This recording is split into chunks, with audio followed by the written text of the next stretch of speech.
व्याख्यामुद्रां करसरसिजैः पुस्तकं शङ्खचक्रे बिभ्रद्भिन्नस्फटिकरुचिरे पुण्डरीके निषण्णः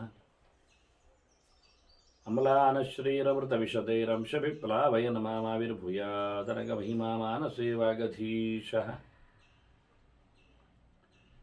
नमस्ते प्राणेश प्रणतविभुवायावनिमगाः नमस्वामिन् रामप्रियतमनमन् गुरुगुण नमस्तुभ्यं भीमप्रबलतमकृष्णेष्टभगवन्नमः श्रीमन्मध्वप्रदिश सुदर्शन्नो जय जय श्रीगुरुभ्यो नमः नारायणं सुरगुरुं जगदेकनाथं भक्तप्रियं सकललोकनमस्कृतं च त्रैगुण्यवर्जितमजं विभुमाद्यमीशं वन्दे भवग्रहम् अमरासुरसिद्धवन्द्यं नारायणं नमस्कृत्य नरं चैव नरोत्तमं देवीं सरस्वतीं व्यासं ततो जयमुदीरये ವೇದವ್ಯಾಸರ ಮಹಾಭಾರತದ ಚಿಂತಕರಿಗೆ ವಂದನೆಗಳು. ಶಾಂತಿ ಪರ್ವದ 483ನೆಯ ಪ್ರವಚನ. ಶುಕರೆಡೆಗೆ ಹಾರಿ ಹೋದ ವ್ಯಾಸರು ಮತ್ತಲ್ಲೇ ಅವರು ಕೂತಿದ್ದಾರೆ, ಕುಸಿದಿದ್ದಾರೆ ಮಗನ ಚಿಂತನೆಯಲ್ಲಿ. ಅಲ್ಲಿಗೆ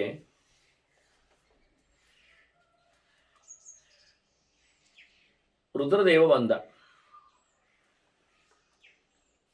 ತಂದೇವ ಗಂಧರ್ವ ವೃತಃ ಮಹರ್ಷಿಗಣ ಪೂಜಿತಃ. ರುದ್ರದೇವರ ಪರಿವಾರ ದೇವತೆಗಳು ಗಂಧರ್ವರೆಲ್ಲ ಇದ್ದಾರೆ. ಅಲ್ಲಿ ಬಂದಾಗ ಋಷಿಗಳೆಲ್ಲ ಅವನನ್ನು ಪೂಜೆ ಮಾಡಿದ್ದಾರೆ. ಕೈಯಲ್ಲಿ ಪಿನಾಕ ಹಿಡಿದಿದ್ದಾನೆ. ಪಿನಾಕ ಹಸ್ತಃ ಭಗವಾನ್ ಅಭ್ಯಾಗಚ್ಚತ ಶಂಕರ. ರುದ್ರದೇವರ ಕೈಯಲ್ಲಿ ಧನುಸ್ಸು ಇದೆ, ನಾರಾಯಣನ ಕೈಯಲ್ಲಿಯೂ ಇದೆ. ಅದನ್ನು ಶಾರಂಗ ಅಂತ ಕರೀತಾರೆ, ಇದನ್ನು ಪಿನಾಕ ಅಂತ ಕರೀತಾರೆ. ಹಿಂದೆ ಎರಡರ ಸೃಷ್ಟಿಯಾದ ಕತೆ ಅದು ಪರಶುರಾಮ ಹೇಳಿದ್ದ ರಾಮನಿಗೆ. ಆಗ ದೇವತೆಗಳು ಕುತೂಹಲದಿಂದ ಇಬ್ಬರಲ್ಲಿಯೂ ಸಹ ಜಗಳಾಗಲಿ ಯುದ್ಧ ಆಗಲಿ ಅಂತ ಹೇಳಿದ್ದು. ಆಗ ಎದುರಲ್ಲಿ ನಿಂತ ಹರ ನಾರಾಯಣನ ಎದುರಲ್ಲಿ ಸ್ತಂಭೀಭೂತನಾದ, ಎಂತ ಮಾಡಲಿಕ್ಕೆ ಆಗದೆ ಸೋತೋದ. ಹಾಗಾಗಿ ಅಂತಹ ಭಗವಂತನ ಕೈಯಲ್ಲಿನ ಆಯುಧ ಧನುಸ್ಸು ಶಾರಂಗ ಅದನ್ನು ಪರಶುರಾಮ ಕಥೆ ಹೇಳಿ ರಾಮನಿಗೆ ಕೊಟ್ಟ. ಆದ್ದರಿಂದ ವಿಶೇಷವಾಗಿ ರಾಮನ ಕೈಯಲ್ಲಿ ಧನುಸ್ಸಿನ ವೈಭವ. ಪರಶುರಾಮ ಪರಶುವಿನಿಂದ ಮೆರೆದ. ಅದು ಪರಶು ಕೊಟ್ಟದ್ದವನಿಗೆ ಶಿವ ಮತ್ತೆ ಅಲ್ಲಿಂದ ನೋಡ್ಲಿಕ್ಕೆ ಹೋದ್ರೆ. ಹಾಗಾಗಿ ಶಿವನ ಕೈಯಲ್ಲಿನ ಧನುಸ್ಸು ಇದ್ದೇ ಶಿವನ ಚಿಂತನೆಯನ್ನು ಮಾಡುವಾಗ ನಮಸ್ತೆ ರುದ್ರ ಮನ್ಯಮೇ ಉತೋತ ಇಷವೇ ನಮಃ ನಮಸ್ತೆ ಅಸ್ತು ಧನ್ವನೇ ಅಂತೇಳಿ ಬಾಣಬಿಲ್ಲು ಹಿಡಿದ ಶಿವನಿಗೆ ನಮಸ್ಕಾರ ಅಂತ ಚಿಂತನೆಯನ್ನು ಕೊಟ್ಟರು. ಹಾಗಾಗಿ ಅಂತಹ ಪಿನಾಕ ಹಿಡಿದಿರತಕ್ಕಂತಹ ಶಿವದೇವ ವ್ಯಾಸರ ಬಳಿ ಬಂದು ಹೇಳುತ್ತಾನೆ. ಅವನು ಬರಲಿಕ್ಕೂ ಕಾರಣ ಇದೆ, ಕರೆದಾಗ ನಿಲ್ಲಿಕ್ಕೂ ಸತ್ಯ ಹೌದು. ಹಾಗೆಂದ್ರೆ ಕರೆದದ್ದು ಯಾರನ್ನು? ಶುಕನನ್ನು. ಶುಕ ಯಾರು? ಶಿವನೇ. ಶಿವನೇ ಸಾಕ್ಷಾತ್ತಾಗಿ ಅಹಂಕಾರಾತ್ಮಕೋ ರುದ್ರ ಶುಕ ದ್ವೈಪಾಯನಾತ್ಮಜ ಅಂತ ವ್ಯಾಸರು ಕೇಳಿದ್ದೇ ಹಾಗೆ ಶಿವನಲ್ಲಿ. ಹಾಗಾಗಿ ಶಿವನೇ ಮಗನಾಗಿ ಅಲ್ಲಿ ಬಂದಿದ್ದಾನೆ. ಶುದ್ಧವಾದ ಸಹಜವಾದ ರೂಪ ಅದು.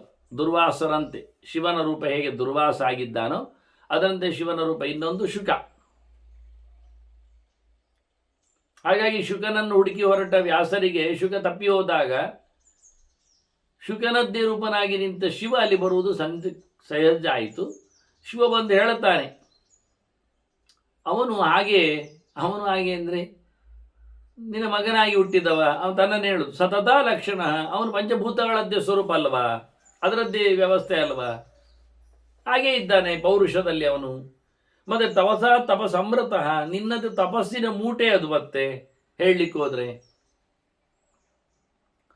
ಅದನ್ನೆಂತ ಹೇಳೋದು? ಕೊನೆಗೆ ನನ್ನ ಪ್ರಸಾದ, ನನ್ನ ಅನುಗ್ರಹ, ಯಾಕೆಂದ್ರೆ ನಾನೇ ಅದು ಇನ್ನೊಂದು ರೂಪದಲ್ಲಿ. ಅದ್ರ ಮಮ ಜೈವ ಪ್ರಸಾದೇನ ಬ್ರಹ್ಮ ತೇಜೋಮಯ ಶುಚಿಹಿ. ಅವನು ಪರಮಾತ್ಮನ ಸಾಕ್ಷಾತ್ಕಾರಕ್ಕಾಗಿ ಹಾತೊರೆದಿದ್ದಾನೆ, ಭಗವದ್ ದರ್ಶನದ ಅನುಭವವನ್ನು ಪಡೆದಿದ್ದಾನೆ, ಅವನಲ್ಲಿ ಭಗವಂತನ ತೇಜಸ್ಸು ಮಡುಗಟ್ಟಿದೆ, ಅವನು ಶುದ್ಧಾತ್ಮನಿದ್ದಾನೆ, ಪ್ರಾಪಂಚಿಕವಾದ ಯಾವುದೇ ಸಂಬಂಧಗಳಲ್ಲಿ ಅವನು ನೆಲೆಗೊಂಡಿಲ್ಲ. ಹಾಗಾಗಿ ಅವನು ಹೊರಟ ಹೋಗಲಿ. ಮತ್ತು ನಿನಗೆ ನಾನು ಅವನ ನೆರಳು ಕೊಡುತ್ತೇನೆ, ಛಾಯಾಪ್ರತಿ. ಕೆಲವರು ದೂರದ ಊರಿಗೆ ಹೋದಾಗ ಅವರ ಚಿತ್ರಪಟವನ್ನು ಕೊಟ್ಟು ಹೋಗ್ತಾರಲ್ಲ, ಹಾಗೆ ನೀನು ಇದನ್ನು ಇಟ್ಕೋ ಅಂತ ಹೇಳಿಕೊಳ್ಳುವ ಹಾಗೆ. ಆದರೆ ಇದರಲ್ಲಿ ಏನು ವಾಸ್ತವಾಂಶಗಳು ನಡೆದಿವೆ ಎನ್ನುವುದು ಅರ್ಥ ಆಗುವುದಿಲ್ಲ ಮುಂದಕ್ಕೆ ಹೋದರೆ. ಹಾಗೆ ಹೇಳಿ ಅವನಿಗೆ ಛಾಯಾವನ್ನು ಕೊಟ್ಟ. ನಿನಗೆ ಮಗ ಈ ರೀತಿಯಾಗಿ ಉದಾತ್ತಗತಿಯನ್ನು ಪಡೆದದ್ದರಿಂದ ನಿನಗೂ ಕೀರ್ತಿ ಅಲ್ವಾ ಲೋಕದಲ್ಲಿ. ತಾವತ್ತವ ಅಕ್ಷಯ ಕೀರ್ತಿ ಸಪುತ್ರಸ್ಯ ಭವಿಷ್ಯತಿ. ಮಗನ ಹೆಸರು ನೋಡಿದಾಗ ಅಪ್ಪನ ಹೆಸರು ಬರ್ತದೆ. ಜ್ಯೋತಿರ್ಮಂಡಲದೆಡೆಗೆ ಹಾರಿದ ಶುಕ ಅಂತ ಹೇಳುವಲ್ಲಿ ಯಾರವನು ಕೇಳುವಾಗ ವ್ಯಾಸಪುತ್ರ ಹೇಳಿಬಿಡ್ತಾರೆ. ವೈಯಾಸಕಿಹಿ ಹಿಂದೆ ಇತ್ತ ಹಾಗೆ ಅಪ್ಪನ ಹೆಸರು ಜೊತೆಯಲ್ಲಿ ಮಗನ ಹೆಸರನ್ನು ಹೇಳುವ ಕ್ರಮ ರೀತಿಯೇ ಹಾಗೆ. ಸತ್ಯಗಾಮೋ ಜಾಬಾಲಹ ಅಂತ ಹೇಳುವ ಹಾಗೆ ಅಪ್ಪ ಇಲ್ಲದಿದ್ದರೆ ಅಮ್ಮನ ಹೆಸರು ಆಗ್ತಿದ್ರು. ಕೌಂತೆಯ ಪ್ರತಿಜಾನೀಹಿ ಹೇಳುವುದು ಕ್ರಮ. ಕುಂತಿಯ ಮಗನೇ, ತಸ್ಮಾತ್ ಯುದ್ಧಸ್ವ ಪಾಂಡವ ಹೇಳುವಂಥದ್ದು. ಪಾಂಡವಿನ ಮಗನೇ. ಕೃಷ್ಣನ ಕರೆಯುವಾಗಲೂ ಮಾಧವ ಅಂತ ಕರೀತು. ಮಧು ವಂಶದವನೇ, ವಾಸುದೇವಾಯ ವಸುದೇವನ ಮಗನೇ, ದೇವಕಿನಂದನ. ಹೀಗೆ ಹಿಂದಿನವರಿಂದಲೇ ಗುರುತನ್ನು ಹೇಳುವ ಕ್ರಮ. ಹಾಗೇನಾಯಿತು? ಕೀರ್ತಿ ಗಟ್ಟಿಯಾಯಿತು. ವೇದವ್ಯಾಸನ ಮಗ ಅಂತೆ, ಶುಕ ಹೀಗೆ ಹೋಗಿದ್ದಾನಂತೆ ಅಂತೇಳಿ ಅದು ಪರ್ಮನೆಂಟ್. ಅಚ್ಚಳಿಯದ ಕೀರ್ತಿ ನಿನ್ನ ಹೆಸರಲ್ಲಿ ಬಂತಲ್ಲ ನೋಡು. ಮತ್ತೇನಿಗೆ ಛಾಯಾಂ ಪಶ್ಯನ್ ಪರಾವೃತ್ತ ಸಮುನಿಹಿ ಪರಯಾ ಮುದ. ಕೊನೆಗೆ ಅವನಿಗೆ ಛಾಯಾಶುಕನನ್ನು ನೀಡಿ, ಅಂದರೆ ಬೇಕಾದಾಗ ನಿನಗೆ ಶುಕನನ್ನು ಕಾಣ್ತದೆ, ಕಾಣಿಸ್ಲಿಕ್ಕೊಳ್ಳಿಕ್ಕೆ ಬರ್ತದೆ. ಅವನ ನೆರಳಿದು, ನೆರಳು ಮೂರ್ತಿ. ಅಂದರೆ ಛಾಯೆಯನ್ನು ವರ್ಕ್ ಆಗುವ ಹಾಗೆ ಮಾಡಿದ್ರು ಹಿಂದೆ. ಫೋಟೋ ಈಗ ಕೆಲಸ ಮಾಡುವುದಿಲ್ಲ. ಕೆಲವರೆಲ್ಲ ಫೋಟೋ ಇಟ್ಕೊಂಡು ಅದರ ಎದುರು ಉಪ್ಪಿಟ್ಟು ಎಲ್ಲ ಇಡುವುದುಂಟು. ಅದರ ತಿನ್ನುವುದಿಲ್ಲ. ಮತ್ತೆ ಮಿರಾಕಲ್ ನಡೆದಿದೆ, ಅದು ಖಾಲಿಯಾಗಿದೆ, ಹಾಲು ಕುಡಿದಿದೆ ಎಲ್ಲ ಹೇಳಿಕೊಳ್ಳುವವರಿದ್ದಾರೆ, ಗೊತ್ತಿಲ್ಲ. ಇಲ್ಲಿ ಏನು ಅಂದರೆ, ಸೂರ್ಯ ಬಿಸಿ ಇದ್ದಾನೆ ಹೇಳಿ ಸಂಜ್ಞೆ ತನ್ನ ನೆರಳನ್ನಲ್ಲಿಟ್ಟು ಹೋಗಿದ್ದಾಳವಳು, ಛಾಯಾಮೂರ್ತಿ. ಅದನ್ನು ಸೂರ್ಯ ಬಳಸಿದ್ದಾನೆ. ಹಾಗಾಗಿ ಆ ಹೆಣ್ಮಗಳು ಈಗ ನೆರಳನ್ನು ಅಪ್ಪಿಕೊಳ್ಳುವುದು ಅಂತೇನಿಲ್ಲಲ್ಲ. ಹಾಗೊಂದು ಈಗ ವಿಜ್ಞಾನ ಮಾಡಿಕೊಂಡಿದೆ. ಅವನು ಕನ್ನಡಕ ಹಾಕಿಕೊಂಡ್ರೆ, ಒಂದು ರೀತಿಯ ಮೆಷಿನ್ ಕಣ್ಣಿಗೆ ಅಳವಡಿಸಿಕೊಂಡ್ರೆ, ಅದು ಅವನಿಗೆ ಅವನು ಎಣಿಸಿದ್ದು, ಅವನು ಯೋಚನೆ ಮಾಡಿಕೊಂಡದ್ದೆಲ್ಲ ಚಿತ್ರ ಕಾಣುತ್ತದೆ. ಹಾಗೆ ಅವನು ಎಲ್ಲಿಯೋ ಇದ್ದ ಯಾವುದೋ ದೇಶದ ಯಾವುದೋ ಊರಿನ ಅವನಿಗೆ ಬೇಕಾದ ಹುಡುಗಿಯನ್ನು, ವಸ್ತುವನ್ನು ಯೋಚನೆ ಮಾಡಿಕೊಳ್ತಾನೆ. ಅದು ಹತ್ತಿರ ಬಂದಾಗೆ, ಅವನಿಗೆ ಸಿಕ್ಕಿದ ಹಾಗೆ, ಅವನಲ್ಲಿ ಇರುವ ಹಾಗೆ. ಆಗೇನಾಗ್ತದೆ, ಅದರ ಜೊತೆಯಲ್ಲಿ ಅವನು ತನ್ನ ಇರವನ್ನು ಅನುಭವಿಸಿಕೊಳ್ಳುತ್ತಾನೆ. ಆದರೆ ಹಿಡಿಕೊಳ್ಳುತ್ತಾನೆ, ಆದರೆ ಹಿಡ್ಕೊಳ್ಳಿಕ್ಕೆ ಸಿಗುವುದಿಲ್ಲ, ಸ್ಪರ್ಶಕ್ಕೆ ಕೈಗೆ ಆಗುವುದಿಲ್ಲ. ಭಾವನಾತ್ಮಕವಾಗಿ ಅವನಲ್ಲಿ ಇರಲಿಕ್ಕೆ ಬರ್ತದಷ್ಟೇ ಹೊರತು ಪ್ರೆಸೆಂಟ್ ಇದೆ, ಪಿಕ್ಚರ್ ಇದೆ, ಆದರೆ ಹಿಡಿಲಿಕ್ಕೆ ಆಗುವುದಿಲ್ಲ ಕೈಗೆ. ಆಗ ಅಲ್ಲಿ ಸೋಲ್ತಾನವ. ಅಷ್ಟೊತ್ತು ಮಾತಾಡ್ತಾನೋ, ವ್ಯವಹಾರ ನಡೆಸ್ತಾನೋ, ಮುಟ್ಲಿಕ್ಕೆ ಹೋದಾಗ ಸಿಗದಿಕ್ಕಾಗಿ ಡೆಸ್ಪರೇಟ್ ಆಗಿ ಮೆಷಿನನ್ನು ಕಿತ್ತೊಡಿತಾನೆ, ತಾನು ಬೊಬ್ಬೆ ಹೊಡ್ಕೊಳ್ತಾನೆ. ಆದರೆ ಇಲ್ಲಿ ಆಗಲ್ಲ. ಇಲ್ಲಿ ಸೂರ್ಯ ಸಂಜ್ಞಳು ಬಿಸಿಯಾಗಿದ್ದಾನೆ ಅಂತ ಹೇಳಿ ಬಿಟ್ಟೋದಾಗ ಅವಳು ತನ್ನ ನೆರಳು ಮೂರ್ತಿಯನ್ನು ಇಟ್ಟೋದ್ರೆ, ಆ ನೆರಳು ಮೂರ್ತಿ ಜೊತೆಯಲ್ಲಿ ಸೂರ್ಯನು ಸಂಸಾರವನ್ನಾಡಿ ಅಲ್ಲಿ ಮಗುವನ್ನು ಪಡೆದಿದ್ದಾನ. ಶನಿ ಹುಟ್ಟಿದ್ದು ಅವಳಲ್ಲೇ, ಯಮ ಹುಟ್ಟಿದ್ದು ಇವಳಲ್ಲಿ, ಸಂಜ್ಞಾಳಲ್ಲಿ.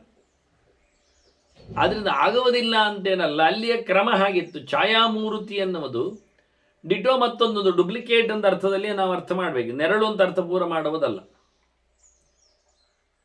ಹಾಗಾಗಿ ಇಲ್ಲಿ ಡೂಪ್ಲಿಕೇಟ್ ಶುಕನನ್ನು ಕೊಟ್ಟಿದ್ದಾನೆ ಅಂದರೆ ಅದು ಇನ್ನೊಂದು ಕೊಟ್ಟ. ನಿಮಗೆ ಹೇಗೆ ಬೇಕು ಹಾಗೆ ಇರ್ತಾನವನು ಅಂತ ಹೇಳಿಕೊಳ್ಳಿಕ್ಕೆ. ಇವರೆಲ್ಲ ಎಷ್ಟೋ ಸೌಭರಿ ಎಷ್ಟೋ ಮೂರ್ತಿಗಳನ್ನು ತನ್ನನ್ನು ಮಾಡಿಕೊಂಡಾಗ 50 ರೂಪದಲ್ಲಿ ಒಬ್ಬನೇ ಒಂದೇ ರೀತಿಯಾದ ಫೀಲಿಂಗ್ಸ್ಗಳು ಇರುವ ಹಾಗೆ ಮಾಡಿಕೊಂಡ ಹಾಗೆ.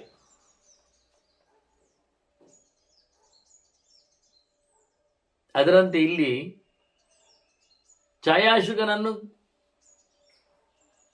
ಒಪ್ಪಿಕೊಂಡ, ಕರ್ಕೊಂಡು ಬಂದ ಅನ್ನೋ ನೆಲೆಯಲ್ಲಿ ಅರ್ಥ ಮಾಡಿಕೊಳ್ಬೇಕು ನಾವು.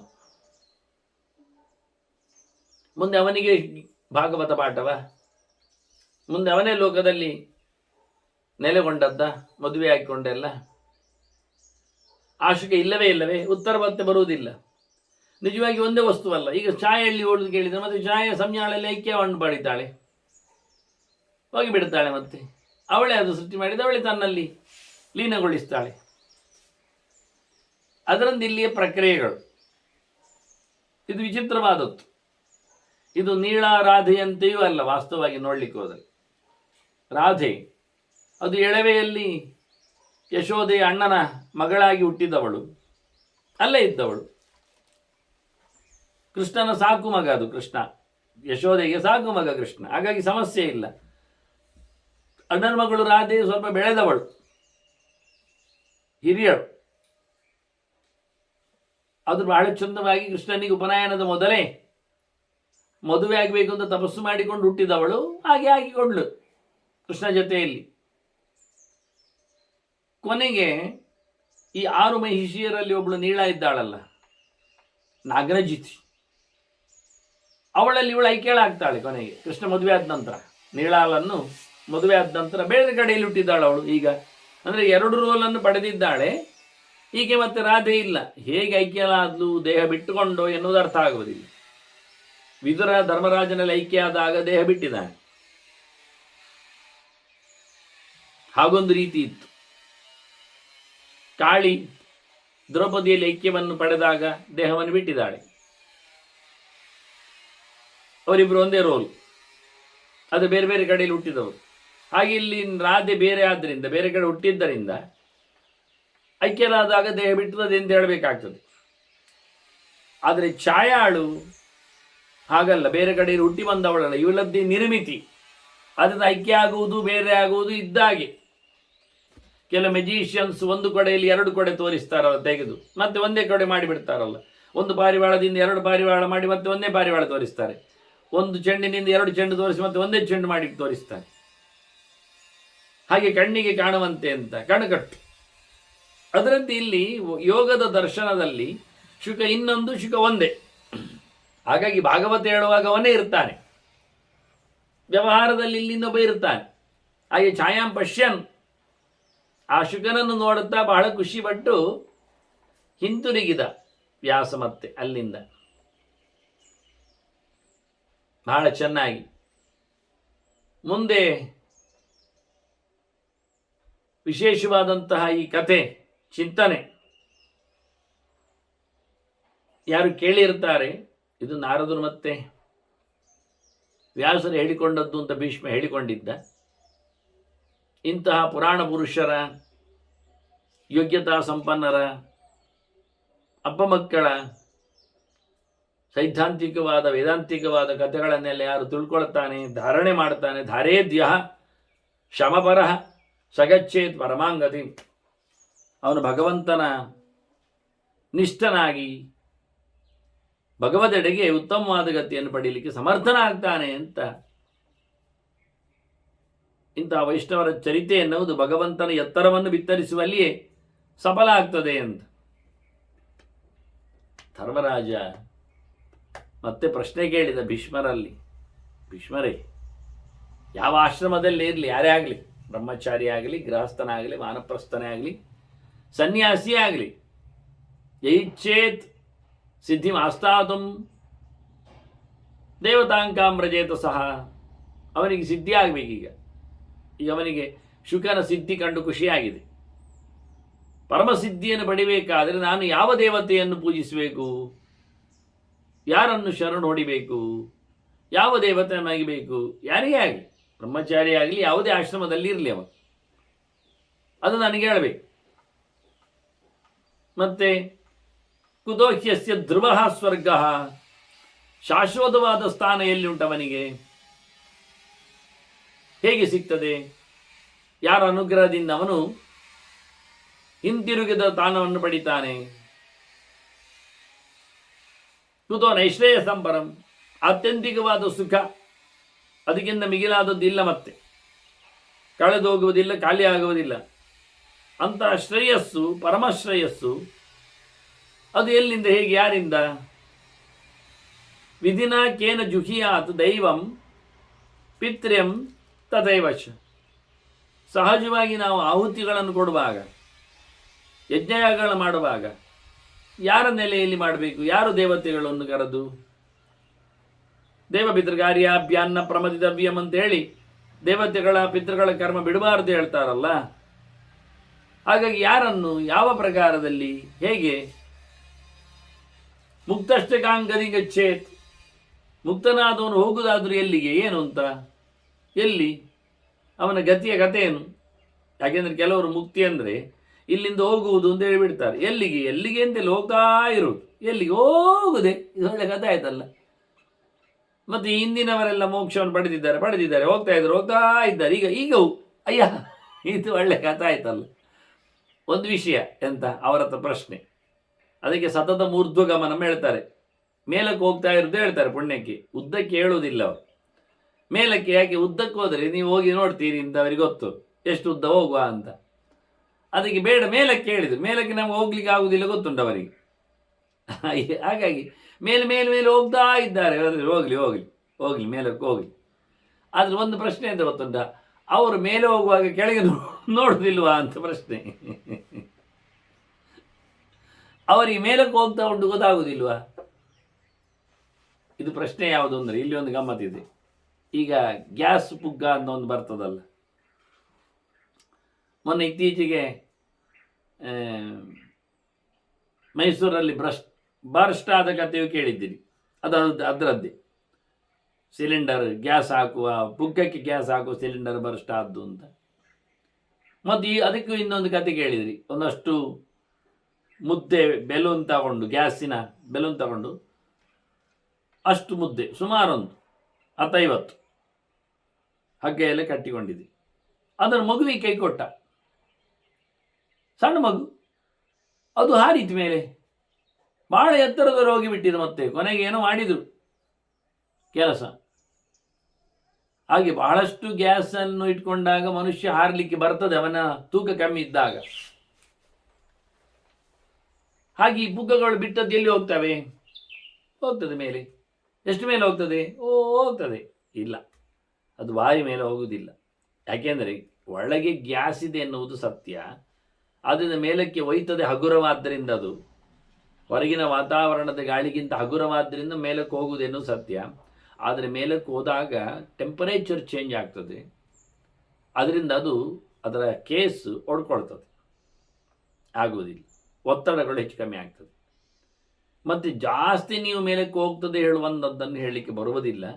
ಭಾರಿ ಮೇಲೆ ಹೋದರೆ ಗ್ರಾವಿಟೇಷನ್ ಪವರನ್ನು ತಪ್ಪಿಸಿಕೊಂಡ ಪಥಕ್ಕೆ ಹೋಗಿ ಮತ್ತೆ ಸುತ್ತುವಡಿಬೇಕು. ಸುತ್ತುವಡಿದರೂ ನಿಲ್ಲುವುದಿಲ್ಲ. ಎಷ್ಟೋ ಸುತ್ತುವಡಿಯುವ ಪದಾರ್ಥಗಳು ಡ್ಯಾಶ್ ಆಗಿ ಹೊಡ್ಕೊಳ್ತಾವೆ, ಬೀಳುತ್ತಾವೆ, ನುಚ್ಚು ನೂರಾಗ್ತಾವೆ. ಅಲ್ಲಿನ ಟೆಂಪರೇಚರಿಗೆ, ಅಲ್ಲಿನ ಪ್ರೆಷರಿಗೆ ರಟ್ಟಿ ಹೋಗ್ತದೆ, ಬಿದ್ದು ಹೋಗ್ತದೆ. ಅದನ್ನು ಎಲ್ಲ ಕಳಿಸಿದ ಸ್ಯಾಟಲೈಟ್ಗಳು ಇತ್ತೀಚೆಗೆ ಚೀನಾ ಲಕ್ಷಗಟ್ಟಲೆ ಕಳಿಸ್ತೇನೆ ಅಂತ ಹೇಳಿಕೊಂಡಿದೆ. ಎಷ್ಟು ಏನು ಕಳಿಸಿದ್ರೂ ಅದು ಮತ್ತೆ ಮೇಲೆ ನಿಂತ ಕಸ ಆಗ್ತದೆ ಹೊರತು ಮತ್ತೇನು ಲಾಭ ಆಗುವುದಿಲ್ಲ. ಅದು ಬಹಳ ಸಮಯ ಇರುವುದಿಲ್ಲ, ಹೊಡೆದಾಡಿಕೊಂಡು ಮತ್ತೆ ಕೆಳಗೆ ಬಿದ್ದಿರ್ತದೆ ಹುಡಿಯಾಗಿ.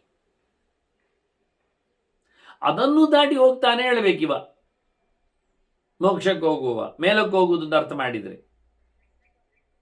ಆಗ ಅವನಿಗೆ ತಾನು ಮೇಲಕ್ಕೆ ಹೋಗುವುದು ಗೊತ್ತಾಗುವುದಿಲ್ವಾ? ಗೊತ್ತಾಗಲೇಬೇಕಲ್ಲ. ಮೋಕ್ಷ ಅಂದ್ರೆ ಹಾಗೆ ಅಲ್ವ? ಗೊತ್ತೂ ಇಲ್ಲದ, ಅರಿವು ಇಲ್ಲದ ಒಂದು ಗತಿ ಹೇಳಿದರೆ ನಾಚಿಕೆ ಆಗ್ತದೆ. ತಾನು ಮೇಲಕ್ಕೆ ಹೋಗ್ತಾ ಇದ್ದೇನೆ, ಹಗುರವಾಗಿದ್ದೇನೆ, ತನಗೆ ಯಾವುದು ಇನ್ನು ಬೇಕಾಗಿಲ್ಲ, ಊಟೋಪಚಾರಗಳು ಬೇಡಿಲ್ಲ ಅನ್ನೋದನ್ನಾಗ ಅವನಿಗೆ ಇಲ್ಲಿ ಎಚ್ಚರಗಳು, ಯೋಚನೆಗಳು ಎಲ್ಲ ಇರುವುದಾಗಿದ್ರೆ ಅವನಿಗೆ ಕಣ್ಣುಗಳು ಕಾಣಬೇಕಲ್ಲ. ಅದರಿಂದ ಕೆಳಗೆ ನೋಡುವುದಿಲ್ವವ, ಮೇಲೆ ನೋಡುವುದಿಲ್ವ, ಇನ್ನೆಷ್ಟು ಮೇಲೆ ಹೋಗ್ಲಿಕ್ಕೆ ಉಂಟು ಅಂತ. ಹೋಗ್ತಾನೆ ಇರುವುದು ಅಂದ್ರೆ ಏನರ್ಥ? ಹೋಗ್ತಾ ಇರುವುದು ಒಂದು ರೀತಿಯಿಂದ ಅವನಿಗೆ ಬೇಜಾರದ ಸಂಗತಿ ಅಲ್ವ? ಎಲ್ಲಿ ಮುಟ್ಟುವುದು ಅಂತಿಲ್ಲ, ಮಂಡೆ ತಾಗುವುದೇ ಇಲ್ಲ. ಮೇಲೆ ಹೋದವರು ಯಾರು ಕಾಣುವುದಿಲ್ಲ ಅಂತಾದರೆ, ಕೆಳಗೆ ಬರುವವರು ಕಾಣುವುದಿಲ್ಲ ಆದರೆ ಇದವನು ಭೂತದಾಗಿ ಒಬ್ಬನೇ ಹೋಗುವುದೊಂದು ಬೇಜಾರಾಗುವುದಿಲ್ಲ, ಮತ್ತೆ ಹೆದರಿಕೆ ಆಗುವುದಿಲ್ವ? ಹಾಗೆ ಬರುವವರೆಲ್ಲ ಕಾಣ್ತದೆ ಹೇಳಬೇಕು, ಕೆಳಗೆ ಹೋದವರೆಲ್ಲ ಕಾಣ್ತದೆ ಹೇಳಬೇಕು ಮೇಲಕ್ಕೆ. ಆಗ ಅವನು ಸ್ವಲ್ಪ ನನ್ಮವರು ಯಾರಾದರೂ ಮೇಲೆ ಹೋಗಿದ್ದಾರೆ ಅನ್ನೋ ಒಂಚೂರು ನಿರೀಕ್ಷೆ ಮಾಡುವುದಿಲ್ವ? ಮತ್ತೆ ಅವನ ಸತತ ಮೂರ್ಧ್ವಗಮನವನದ್ದು ಏನೊಂದು ಮೋಕ್ಷ ಉಂಟು, ಅವನು ಮೇಲಕ್ಕೆ ಸೀದ ಹೋಗುವಾಗ ಅದು ಸ್ಪೀಡಲ್ಲಿ ಹೆಚ್ಚು ಕಮ್ಮಿ ಇಲ್ವಾ? ಹಳೆಯವರು ಹೋದ ಹಾಗೆ ಮೆಲ್ಲ ಒಂದೇ ನಮನಿ ಗ್ಯಾಸ್ ಬಗ್ಗದಾಗಿ ಒಂದೇ ನಮನಿ ಹೋಗುದಾ? ಅಥವಾ ಏನಾದರೂ ಅದರಲ್ಲಿ ಅವನದ್ದೇ ಆಗಿರತಕ್ಕ ಎಸ್ಲೇಟರ್ ಬ್ರೇಕ್ ಎಲ್ಲ ಹಾಕ್ಲಿಕ್ಕೆ ಬರ್ತದ? ಸ್ವಲ್ಪ ಬೇಗ ಹೋಗುವುದು, ಮೆಲ್ಲ ಹೋಗುವುದು. ನಿಜವಾಗಿ ಮೇಲಕ್ಕೆ ಸೀದ ಹೋಗ್ತಾನೆ ಹೇಳಿದರೆ ಅವನ ಕಂಟ್ರೋಲಲ್ಲಿ ಇಲ್ಲ ಎನ್ನುವುದು ಅರ್ಥ ಆಗ್ತದೆ.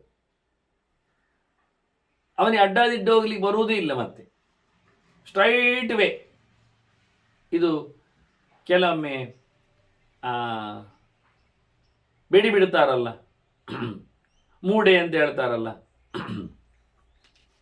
ಅದು ಬೆಂಕಿ ಕೊಟ್ಟ ತಕ್ಷಣ ರಪ್ಪ ಮೇಲಕ್ಕೆ ಹೋಗಿ ಹೊಡಿತದೆ, ಸಾಯಿಯ ನೇರ ಮೇಲಕ್ಕೆ ಹೋಗಿ. ಹಾಗೆ ಇವನು ಮೇಲೆ ನೇರ ಹೋಗ್ತಾ ಇದ್ದಾನೆ ಮೂಡೆ ಬಿಟ್ಟ ಹಾಗೆ, ಅದೇ ಒಂದು ಸ್ಪೀಡ್. ನಿಜವಾಗಿ ಅವನು ಇನ್ನೆಷ್ಟು ಬರುವವರನ್ನು ಒಟ್ಟು ಸೇರುವ, ಕೆಳಗೆ ಬರುವವರು ಒಟ್ಟಿಗೆ ಹೋಗುವ, ಅರ್ಥ ಆಗುವುದಿಲ್ಲ.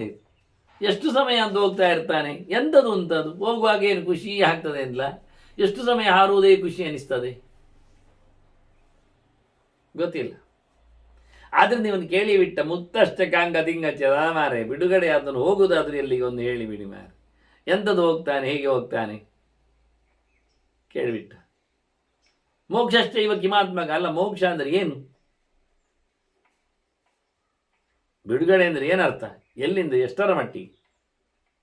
ಸರ್ವಾತ್ಮನ ಸರ್ವರನ್ನೂ ಸಂಗತಿಯಾಗಿ ಇಟ್ಟುಕೊಳ್ಳೋದು, ಏಕ ಪ್ರಕಾರ ಏಕನಾಗಿರುವುದು ಅಂತ ಆಗಿಬಿಟ್ರೆ ಅದು ಒಂದು ಬೋರ್ ಅಲ್ವ? ಮತ್ತೆ ಎಲ್ಲಿ ಅದು ಬೇಕು ಕಂಡ್ರೆ ಮತ್ತೆ ಹಿಂದೆ ಬರ್ಲಿಕ್ಕೆ ಉಂಟಾ ಇಲ್ವಾ? ಇದು ಒಳ್ಳೆ ಕಥೆ ಆಯ್ತಲ್ಲ. ಎಲ್ಲ ಸರ್ವತ್ರ ಸರ್ವಾತ್ಮನ ಅಂಗಿ ಕಳಚಿಕೊಂಡು ಹೋದ ಹಾಗೆ ದೇಹ ಇಲ್ಲದಿದ್ದರೆ ಬರಲಿಕ್ಕೆ ಬರುವುದಿಲ್ಲ, ಯಾರು ಕಾಣುವುದಿಲ್ಲ. ಪ್ರೇತಗಳಿದ್ದ ಹಾಗೆ ಅವುಗಳಿಗೆ ದೇಹ ಇಲ್ಲ, ಈ ಸ್ಥೂಲವಾದ ದೇಹ ಇಲ್ಲ. ಹಾಗಾಗಿ ಅವುಗಳಿಗೆ ಇದೆಲ್ಲ ಕಾಣ್ತದೆ ಇಲ್ಲಿದ್ದು, ಎಲ್ಲ ನಡೆಸುವಂಥದ್ದು ನೋಡುವಂಥದ್ದು. ಆದರೆ ಬರಲಿಕ್ಕೆ ಆಗ್ತಾ ಇಲ್ಲ, ಹೇಳಲಿಕ್ಕೆ ಆಗ್ತಾ ಇಲ್ಲ, ಜನರನ್ನು ಕಮ್ಯುನಿಕೇಟ್ ಮಾಡಲಿಕ್ಕೆ ಆಗ್ತಾ ಇಲ್ಲ. ಅದನ್ನು ಒಂದು ಸರ್ತಿ ನಾವು ಬುರುಡೆ ಕಳ್ಕೊಂಡು ಬಿಟ್ರೆ ಮತ್ತೆ ಹಾಕೊಳ್ಳಿಕ್ಕೆ ಬರುವುದಿಲ್ಲ ಸೆಲ್ಗಳನ್ನು. ಆದರೆ ಎಂಥದ್ದು ಮೋಕ್ಷ ಅಂತ ಒಮ್ಮೆ ತಿಳ್ಕೊಳ್ಳೋದು ಒಳ್ಳೆಯದು. ಸ್ವರ್ಗದಷ್ಟೇವ ಕಿಂ ಕುರಿಯಾದ್ ಏನನ್ನ ಚ್ಯವತೆ ದಿವ ಅಲ್ಲ, ಮತ್ತೊಂದು ಸ್ವರ್ಗ ಅಂತ ಒಂದು ಉಂಟಲ್ಲ, ಅದು ಹೋಗಿ ಬರುವ ಒಂದು ತಾಣ, ಅದು ಪ್ರಯೋಜನ ಆಗಲಿ. ಸ್ವರ್ಗತಃ ಸ್ವರ್ಗಕ್ಕೆ ಹೋದವ ಎಂತ ಮಾಡಿದ್ರೆ ಹಿಂದೆ ಬರುವುದಿಲ್ಲ ಹೇಳಿ, ಹಿಂದೆ ಬರಬಾರ್ದವ. ಮತ್ತೆ ಹೋದದ್ದು ಗೊತ್ತಾಗಬೇಕು, ಅವನಿಗೆ ಅರ್ಥ ಆಗಬೇಕು, ಉಳಿದವರೆಲ್ಲ ಸಿಗಬೇಕು. ಹೀಗಿರುವಾಗ ಹಿಂದೆ ಬಾರದಂತೆ ಹೋಗುವ ಪ್ರೋಸೆಸ್ ಏನು? ದೇವತಾನಾಂಚ ಕೋ ದೇವ ಪಿತೃನಾಂಚ ಪಿತಾ ತಥಾ. ಮತ್ತೆ ದೇವತೆಗಳಲ್ಲಿ ದೇವರು ಅಂತ ಹೇಳಿಕೊಳ್ಳುವವರು ಯಾರಪ್ಪ? ಸೋ ಕಾರ್ಡ್ ಪಿತೃಗಳಲ್ಲಿ ಪಿತೃಗಳು ಯಾರಪ್ಪ? ಪ್ರಧಾನ ಪಿತ, ರಕ್ಷಣೆ ಮಾಡುವ ಯಾರು? ತಸ್ಮಾತ್ ಪರತರ ಮೆಚ್ಚ, ಅವನಿಗಿಂತಲೂ ಮಿಗಿಲಿ ಯಾರಿದ್ದಾರೆ? ಸುಪ್ಪರ್ ಯಾರು ಅನ್ನುವುದನ್ನೆಲ್ಲ ಪ್ರಶ್ನೆಯಲ್ಲಿ ಹಾಕೊಂಡು ಸುಮಾರು ಪ್ರಶ್ನೆ ಆಗಿದೆ ಧರ್ಮರಾಜ ಒಮ್ಮೆಲೆ. ಇಂಥದ್ದು ಹಿಂದೆ ಮಾಡ್ತಿದ್ದ ಆಗಿಲ್ಲ ಒಮ್ಮೆಲೆ ಹಾಕುವಂಥ ಪ್ರಶ್ನೆಗಳು, ಆಗಿದ್ದು ಸ್ವಲ್ಪ ಜೋರುಂಟು. ಭೀಷ್ಮರು ಹೇಳ್ತಾರೆ, ಎಲ್ಲ ಮಾರೆ ಜೋರು ಪ್ರಶ್ನೆ ಆಗಿದೆಯಲ್ಲ, ಗೂಢಂ ಮಾಂ ಪ್ರಶ್ನವಿತ್ ಪ್ರಶ್ನಂ ಪೃಚ್ಛತೆ ತ್ವಮಿಹಾನಗ. ನೀನು ಪ್ರಶ್ನೆ ಮೇಲೆ ಪ್ರಶ್ನೆ, ಪ್ರಶ್ನೆ ತಿಳಿದವರಾಗಿ ಪ್ರಶ್ನೆ ಎಲ್ಲ ಆಗ್ತಾ ಇದೆಯಲ್ಲ, ಭಾರಿ ರಹಸ್ಯ ಉಂಟಲ್ಲ ಸಬ್ಜೆಕ್ಟು. ಒಳ್ಳೆ ಅಪೂರ್ವವಾದ ವಿಷಯಗಳ ಬಗ್ಗೆ ಕೇಳ್ತಾ ಇದ್ದಿ, ಪ್ರಶ್ನೆ ಮಾಡಲಿಕ್ಕೆ ನಿನಗೆ ಗೊತ್ತಿದೆ, ಪ್ರಶ್ನೆ ಅರ್ಥವು ನಿನಗೆ ಗೊತ್ತಿದೆ, ಒಳ್ಳೆ ಪ್ರಶ್ನೆ ಕೇಳ್ತಾ ಇದ್ದೀಯಲ್ಲ, ರಹಸ್ಯ ಅಲ್ವಾ ಇದು? ಇದೆಲ್ಲ ಹೇಳಲಿಕ್ಕೆ ಬರ್ತದ? ಹಾಗೆ ನ ಕೇದ ತರ್ಕಯ ಶಕ್ಯಂ ವಕ್ತುಂ, ಇದನ್ನೆಲ್ಲ ತರ್ಕದಲ್ಲಿ ವಾದ ವಿವಾದದಲ್ಲಿ ನಿಲ್ಲಿಸಿಕೊಂಡು ಹಾಗೆ ಹೀಗೆ ಅಂತೆಲ್ಲ ಕಾರಣ ಕೋಟಿಯೆಲ್ಲ ಹಾಕಿ ಉದಾಹರಣೆ ಎಲ್ಲ ತೋರಿಸಿ ವ್ಯಾಪ್ತಿಯೆಲ್ಲ ನಿರ್ದೇಶ ಮಾಡಿ ಹಾಗೆಲ್ಲ ಹೇಳುತ್ತಾ ಹೋದರೆ ಹೇಳಲಿಕ್ಕೆ ಆಗುವುದಿಲ್ಲ ಮಾರಾಯ. ಇಲ್ಲ ಹೇಳಿ ಮೆಲ್ಲಕ್ಕೆ. ಎಂತ ಮೆಲ್ಲಕ್ಕೆ? ವರ್ಷ ಶತೈರಪಿ ನಕ್ಕಿಯತ ತರ್ಕೆಯ ಶಕ್ಯಂ ವಕ್ತುಂ, 100 ಗಟ್ಟಲೆ ವರ್ಷ ಸಿಕ್ಕಿದ್ರೆ ಹೇಳಲಿಕ್ಕೆ ಬರುವುದಿಲ್ಲ ಅಂತ ಹೇಳಿದರು. ತರ್ಕ ಮುಗಿಯುವುದಿಲ್ಲ ಮನುಷ್ಯನಿಗೆ, ಅವ ಪರ್ಕಟ್ ಮಾಡ್ತಾನೇ ಇರ್ತಾನೆ ಶಬ್ದಗಳನ್ನು. ಎಂತ ಹೇಳುದು? ಹೇಗೆ ಹೇಳುದು? ಸುಲಭ ಇಲ್ಲ. ಯಾಕೆಂದ್ರೆ ಬೇರೆ ಹೇತುವಿನಿಂದ ಅದನ್ನು ನಾವು ಡಿನೈ ಮಾಡುತ್ತೆ. ನಾವೀಗ ನಾರಾಯಣನನ್ನು ಪೂಜಿಸಿ ಅಂತ ಹೇಳಿಬಿಟ್ರೆ, ಶಿವನನ್ನು ಎಷ್ಟೋ ಜನ ಪೂಜಿಸುವುದಿಲ್ಲ ಅಲ್ಲಿ ಅಂತ ಹೇಳಿಬಿಡ್ತಾರೆ. ಅಲ್ಲ ಮಾರೆ, ಶಿವನು ಅವನು ಒಬ್ಬನೇ ಹೇಳಿದ್ರೆ ಒಬ್ಬನಾದ್ರೆ ಏನು? ಪೂಜೆ ಮಾಡುವಾಗ ಒಬ್ಬನೇ ಅಂತ ಆದ್ರೆ ಅವನು ಯಾಕೆ ಬರುದು, ಇವನು ಯಾಕೆ ಬರುವುದಿಲ್ಲ? ಅದು ನಾರಾಯಣ ಪೂಜೆ ಮಾಡಿದ್ರೆ ಅವನು ಪೆಟ್ಟು ತಿನ್ನುವುದಿಲ್ಲ ಮಾರಾಯ ಹೇಳಿದ್ರೆ. ಶಿವನ ಪೂಜೆ ಮಾಡಿದವರು ಪೆಟ್ಟು ತಿನ್ನದವರು ಇಲ್ವಾ? ಕೇಳ್ತಾನವನು. ಇದ್ದಾರಲ್ಲ. ಅಲ್ಲ, ಕೆಲವರು ಹೆಚ್ಚು ಜನ ಪೆಟ್ಟು ತಿಂದಿದ್ದಾರೆ. ಪೆಟ್ಟು ತಿಂದವರು ಅಯೋಗ್ಯತೆ ಎಂತ ಮಾಡುದು? ಶಿವನ ಪೂಜೆ ಮಾಡಿದ್ದಕ್ಕೆ ಪೆಟ್ಟು ತಿಂದದ್ದು ಅಂತ ಹೇಳಬೇಕು ನಾವು? ಇದು ತರ್ಕ. ಎದುರು ಆಗಿಸಿಕೊಂಡು ಘಟನೆ, ಅದಕ್ಕೆ ಬೇರೆ ಕಾರಣಗಳನ್ನು ಹೇಳ್ತಾರೆ. ಬೇರೆ ಕಾರಣಗಳಿಂದ ಆದದ್ದನ್ನು ತೋರಿಸಿಕೊಟ್ರೆ ಎದುರಿದ್ದ ಕಾರಣವನ್ನು ಹೈಲೈಟ್ ಮಾಡ್ತಾರೆ. ತರ್ಕದಲ್ಲಿ ಕಾಲು ತಪ್ಪಿಸುವುದೇ ದೊಡ್ಡ ವಿಷಯ. ಅದನ್ನ 100 ಗಟ್ಟಲೆ ವರ್ಷದಲ್ಲಿ ನಾನು ಹೇಳಲಿಕ್ಕೆ ಹೋದ್ರು ಇನ್ನ ಸಂಗತಿಗಳ ಬಗ್ಗೆ ನಾವು ಉತ್ತರ ಕೊಡ್ಲಿಕ್ಕೆ ನೋಡಿ. ನಾವು ಹೇಳಿದ್ದಲ್ಲ, ಮೇಲಕ್ಕೆ ಹೋಗ್ತಾ ಇರೋದು ನಿಮ್ಮ ಹತ್ರ ಹೇಳಿಬಿಟ್ಟೆವು. ಒಂದು ಇರಲಿ ಮಾರೆ, ಮೇಲೆ ಹೋಗ್ಲಿ. ಮೇಲೆ ಹೋಗೋದೇ ಒಂದು ಹುಚ್ಚ ಅದು ಇಲ್ಲಿ ಶುರು ಮಾಡಿದ್ರಿ ನೀವು. ಅದೊಂದು ಲೇವಡಿ ಮಾಡಲಿ ಶುರು ಮಾಡಿದ್ರಿ. ಅದನ್ನು ತರ್ಕದಿಂದ ಡಿನೈನ್ ಮಾಡಲಿಕ್ಕೆ ಶುರು ಮಾಡಿದ್ರು. ಅವು ಕೆಳಗೆ ನೋಡ್ತಾನ, ಮೇಲೆ ನೋಡ್ತಾನ, ನಿಂತು ಬಿಡ್ಲಿಕ್ಕೆ ಬರ್ತದ ಅವನಿಗೆ? ಎಸ್ಲೇಟರ್ ಅವನ ಕೈಯಲ್ಲೇ ಉಂಟಾ? ಅವನು ಹೇಳಿದಾಗಿ ಓಡುದ? ಮೇಲೆ ಹೋಗ್ತಾ ಇದ್ರೆ ಅವನಿಗೆ ಆಯಾಸ ಆಗುದಿಲ್ಲ, ಸೆಂಗೆ ಬರುವುದಿಲ್ವ? ಶುರು ಮಾಡಿದ್ರಿ ತರ್ಕ. ಮತ್ತೆ ಗಾಳಿ ಉಂಟಲ್ಲಿ, ಉಸಿರಾಡುವುದಿಲ್ಲ ಹೇಳ್ತೇವೆ ನಾವು. ಅದರಿಂದ ಎಂತ ಮಾಡಿದ್ರು ತರ್ಕದಿಂದಾಗಿ ಚಿಂತನೆಯನ್ನು ಗಟ್ಟಿ ಮಾಡಲಿಕ್ಕೆ ಬರುವುದಿಲ್ಲ. ಮತ್ತೆ ಇದಕ್ಕೆಲ್ಲ ಉತ್ತರ ಬೇಡವಾ? ಉಂಟಪ್ಪ ಉತ್ತರ. ಹೇಗೆ ಬರ್ತದೆ? ಋತೇ ದೇವ ಪ್ರಸಾದ ಅಥವಾ ರಾಜನ್ ಜ್ಞಾನಾಗಮೇನವ. ಒಂದು ಗಟ್ಟಿಯಾಗಿ ಎಲ್ಲವನ್ನು ಓದಿಕೊಂಡು ಉಪಸ್ಥಿತಿಯಲ್ಲಿ ಇಟ್ಕೊಳ್ಬೇಕು. ಮಾತುಗಳು ಚೆನ್ನಾಗಿ ಅವನಿಗೆ ತೆರೆದುಕೊಳ್ಬೇಕು. ಎಲ್ಲ ಪುಟಗಳವನಿಗೆ ನೆನಪಿಗೆ ಬರಬೇಕು. ಇಲ್ಲ, ದೇವರದ್ದು ಒಳ್ಳೆ ಅನುಗ್ರಹ ಆಗಬೇಕು. ನಿನಗೆ ಕೇಳಿದ್ದೆಲ್ಲ ಹೊಳೆಯಲಿ ಅಂತೇಳಿ ದೇವರ ಮಂಡೆ ಮೇಲೆ ಕೈ ಇಡಬೇಕು, ದೊಂಡೆಯಲ್ಲಿ ಕೂತ್ಕೊಳ್ಬೇಕು. ಹಾಗಾದರೆ ಪರವಾಗಿಲ್ಲ. ಎಂತ ಮಾಡುದು? ಹೇಳುವ, ನಿನಗೆ ಹೇಳೋದಿಲ್ಲ ಅಲ್ಲ, ಹೇಳುತ್ತೆ. ಭಗವಂತ ನಾರಾಯಣೋ ಹಿ ವಿಶ್ವಾತ್ಮ ಚತುರ್ಮೂರ್ತಿ ಸನಾತನಃ. ನಿನಗಿದರ ಒಂದು ಇತಿಹಾಸ ನಾನು ಹೇಳಬೇಕು, ಚರಿತೆಯನ್ನು, ನಡೆದ ಘಟನೆಯ ಬಗ್ಗೆ ನಿನಗೆ ತಿಳಿಸ್ತೇನೆ. ಭಗವಂತ ಇದ್ದಾನಲ್ಲ, 4 ರೂಪದಲ್ಲಿ ಬಂದವ.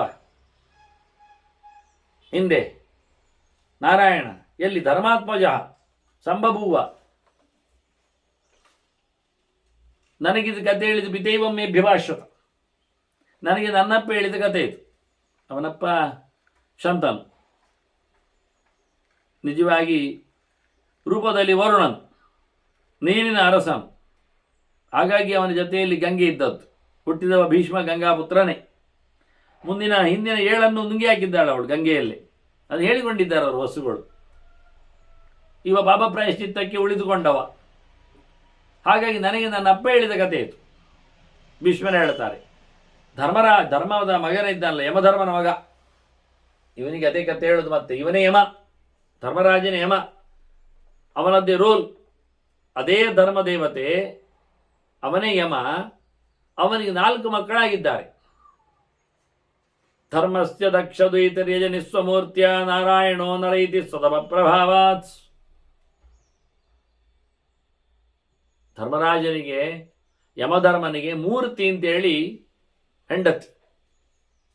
ಅದನ್ನು ಕೊಟ್ಟವ ದಕ್ಷ. ದಕ್ಷನಿಗೆ 16 ಹುಡುಗಿಯರು ಹುಟ್ಟಿದ್ರು. ಅದರಲ್ಲಿ 13 ಹುಡುಗಿಯನ್ನು ಧರ್ಮನಿಗೆ, ಯಮನಿಗೆ ಕೊಟ್ಟುಬಿಟ್ಟ. ಅಂದ್ರೆ ಇಲ್ಲೆಂತ ವಾರ್ತೆ ಇಂತೆಂತ ಸತ್ತದೆಲ್ಲ ಬರುವುದಿಲ್ಲಲ್ಲ ಅಂತ ಒಳ್ಳೆ ಸುದ್ದಿ ಅಲ್ಲ. ಹಾಗೆ ತ್ರಯೋದಶಾದ ಧರ್ಮಾಯ ತಥೈಕಾಂ ಅಗ್ನೇ ವಿಭು ಏಕಾಂ ಪಿತೃಭ್ಯೋ ಯುಕ್ತೇಭ್ಯ ಭವಾಯೈಕಾಂ ಭವಚ್ಚಿದೆ. ದೊಡ್ಡವಳನ್ನು ಸತಿಯನ್ನು ರುದ್ರದೇವನಿಗೆ ಕೊಟ್ಟ, ಮತ್ತೆ ಸ್ವಾಹಾಳನ್ನು ಅಗ್ನಿ ಕೊಟ್ಟ, ಸ್ವದಾಳನ್ನು ಪಿತೃಗಳಿಗೆ ಕೊಟ್ಟ. ಅಲ್ಲಿಗೆ 3 ಹುಡುಗಿಯರ ಮದುವೆ. ಆದರೆ ಮತ್ತೆ 13 ಹುಡುಗಿಯರನ್ನು ಶ್ರದ್ಧಾ, ಮೈತ್ರಿ, ದಯಾ, ಶಾಂತಿ, ತುಷ್ಟಿ, ಪುಷ್ಟಿ, ಕ್ರಿಯಾ, ಉನ್ನತಿ, ಬುದ್ಧಿ, ಮೇಧ, ತಿತಿಕ್ಷಾ, ಹ್ರೀ, ಮೂರ್ತಿ 13 ಹುಡುಗಿಯರನ್ನು ಧರ್ಮನಿಗೆ ಕೊಟ್ಟ. ಅಂದರೆ ಧರ್ಮನಲ್ಲಿ, ಧರ್ಮ ಪ್ರಜಾಪತಿಯಲ್ಲಿ, ಧರ್ಮದಲ್ಲಿ ಇವರ ಸಾಂಗತ್ಯ ಬಹಳ ಚೆನ್ನಾಗಿದೆ. ಧರ್ಮ ಇದ್ದಲ್ಲಿ ಇವರಲ್ಲೇ ಇರ್ತಾರೆ. ಶ್ರದ್ಧಾ, ಮೈತ್ರಿ, ದಯಾ, ಶಾಂತಿ, ತುಷ್ಟಿ, ಪುಷ್ಟಿ, ಕ್ರಿಯಾ, ಉನ್ನತಿ, ಬುದ್ಧಿ, ಮೇಧ, ತಿತಿಕ್ಷಾ, ಹ್ರೀ, ಮೂರ್ತಿ. ಇವೆಲ್ಲ ಧರ್ಮದ್ದೇ ಒಂದೊಂದು ಗುಣಲಕ್ಷಣಗಳು, ಧರ್ಮನಲ್ಲಿ ಇರಬೇಕಾದ ಧರ್ಮ ಆಚರಣೆಯಲ್ಲಿ ಇರಲಿಕ್ಕೆ ಇರತಕ್ಕಂಥ ಸಂಗತಿಗಳು. ಹೀಗೆ ಆ 13 ಹುಡುಗಿಯರಲ್ಲಿ ಕೊನೆಯವಳು ಮೂರ್ತಿ ಅಂತ. ಆ ಮೂರ್ತಿಯಲ್ಲಿ ಹುಟ್ಟಿದವರು ಇವರು 4 ಜನ. ನರೋ ನಾರಾಯಣಶ್ಚೈವ ಹರಿಕೃಷ್ಣ ತಥೈವ ಚ. ಇದು ಬಹಳ ದೊಡ್ಡದಾದ ರೆಫರೆನ್ಸ್ ಮಹಾಭಾರತದಲ್ಲಿ, ಅಪೂರ್ವವಾದ ವಿಷಯ ಇದು. ಮಹಾಭಾರತದಲ್ಲಿ ಬೇರೆ ಕಡೆ ಇಷ್ಟು ದೊಡ್ಡದಾಗಿ ಬರಲಿಲ್ಲ. ಮಹಾಭಾರತದಲ್ಲಿ ಉದ್ಯೋಗ ಪರ್ವದಲ್ಲಿ ಇಬ್ಬರನ್ನು ಮಾತ್ರ ಹೆಸರಿಸಿದ್ದಾನೆ ಭೀಷ್ಮಾಗ. ಅಲ್ಲಿ ನರೋ ನಾರಾಯಣ ಯುವತು ತಾವೇವ ಅರ್ಜುನ ಕೇಶವ ಹೇಳಿ, ಇವರು ಯಾರು ಗೊತ್ತುಂಟ ಅಂತೇಳಿ ಅರ್ಜುನ ಮತ್ತು ಕೇಶವ ಇದ್ದಾರೆ. ಸ್ವಯಂಭುವ ಮನ್ವಂತರದವರಿವರು, ಕೃತಯುಗದಲ್ಲಿ ಬಂದವರಿವರು ಅನ್ನುವುದನ್ನು ಹೇಳ್ತಾನೆ. ಈಗದ್ದಲ್ಲ, ಈಗ 7ನೇ ಮನ್ವಂತರ, ಇದು 1ನೇ ಮಂತರದ ಕಥೆ. ನಡುವೆ 150 ಕೋಟಿ ವರ್ಷಗಳಿವೆ.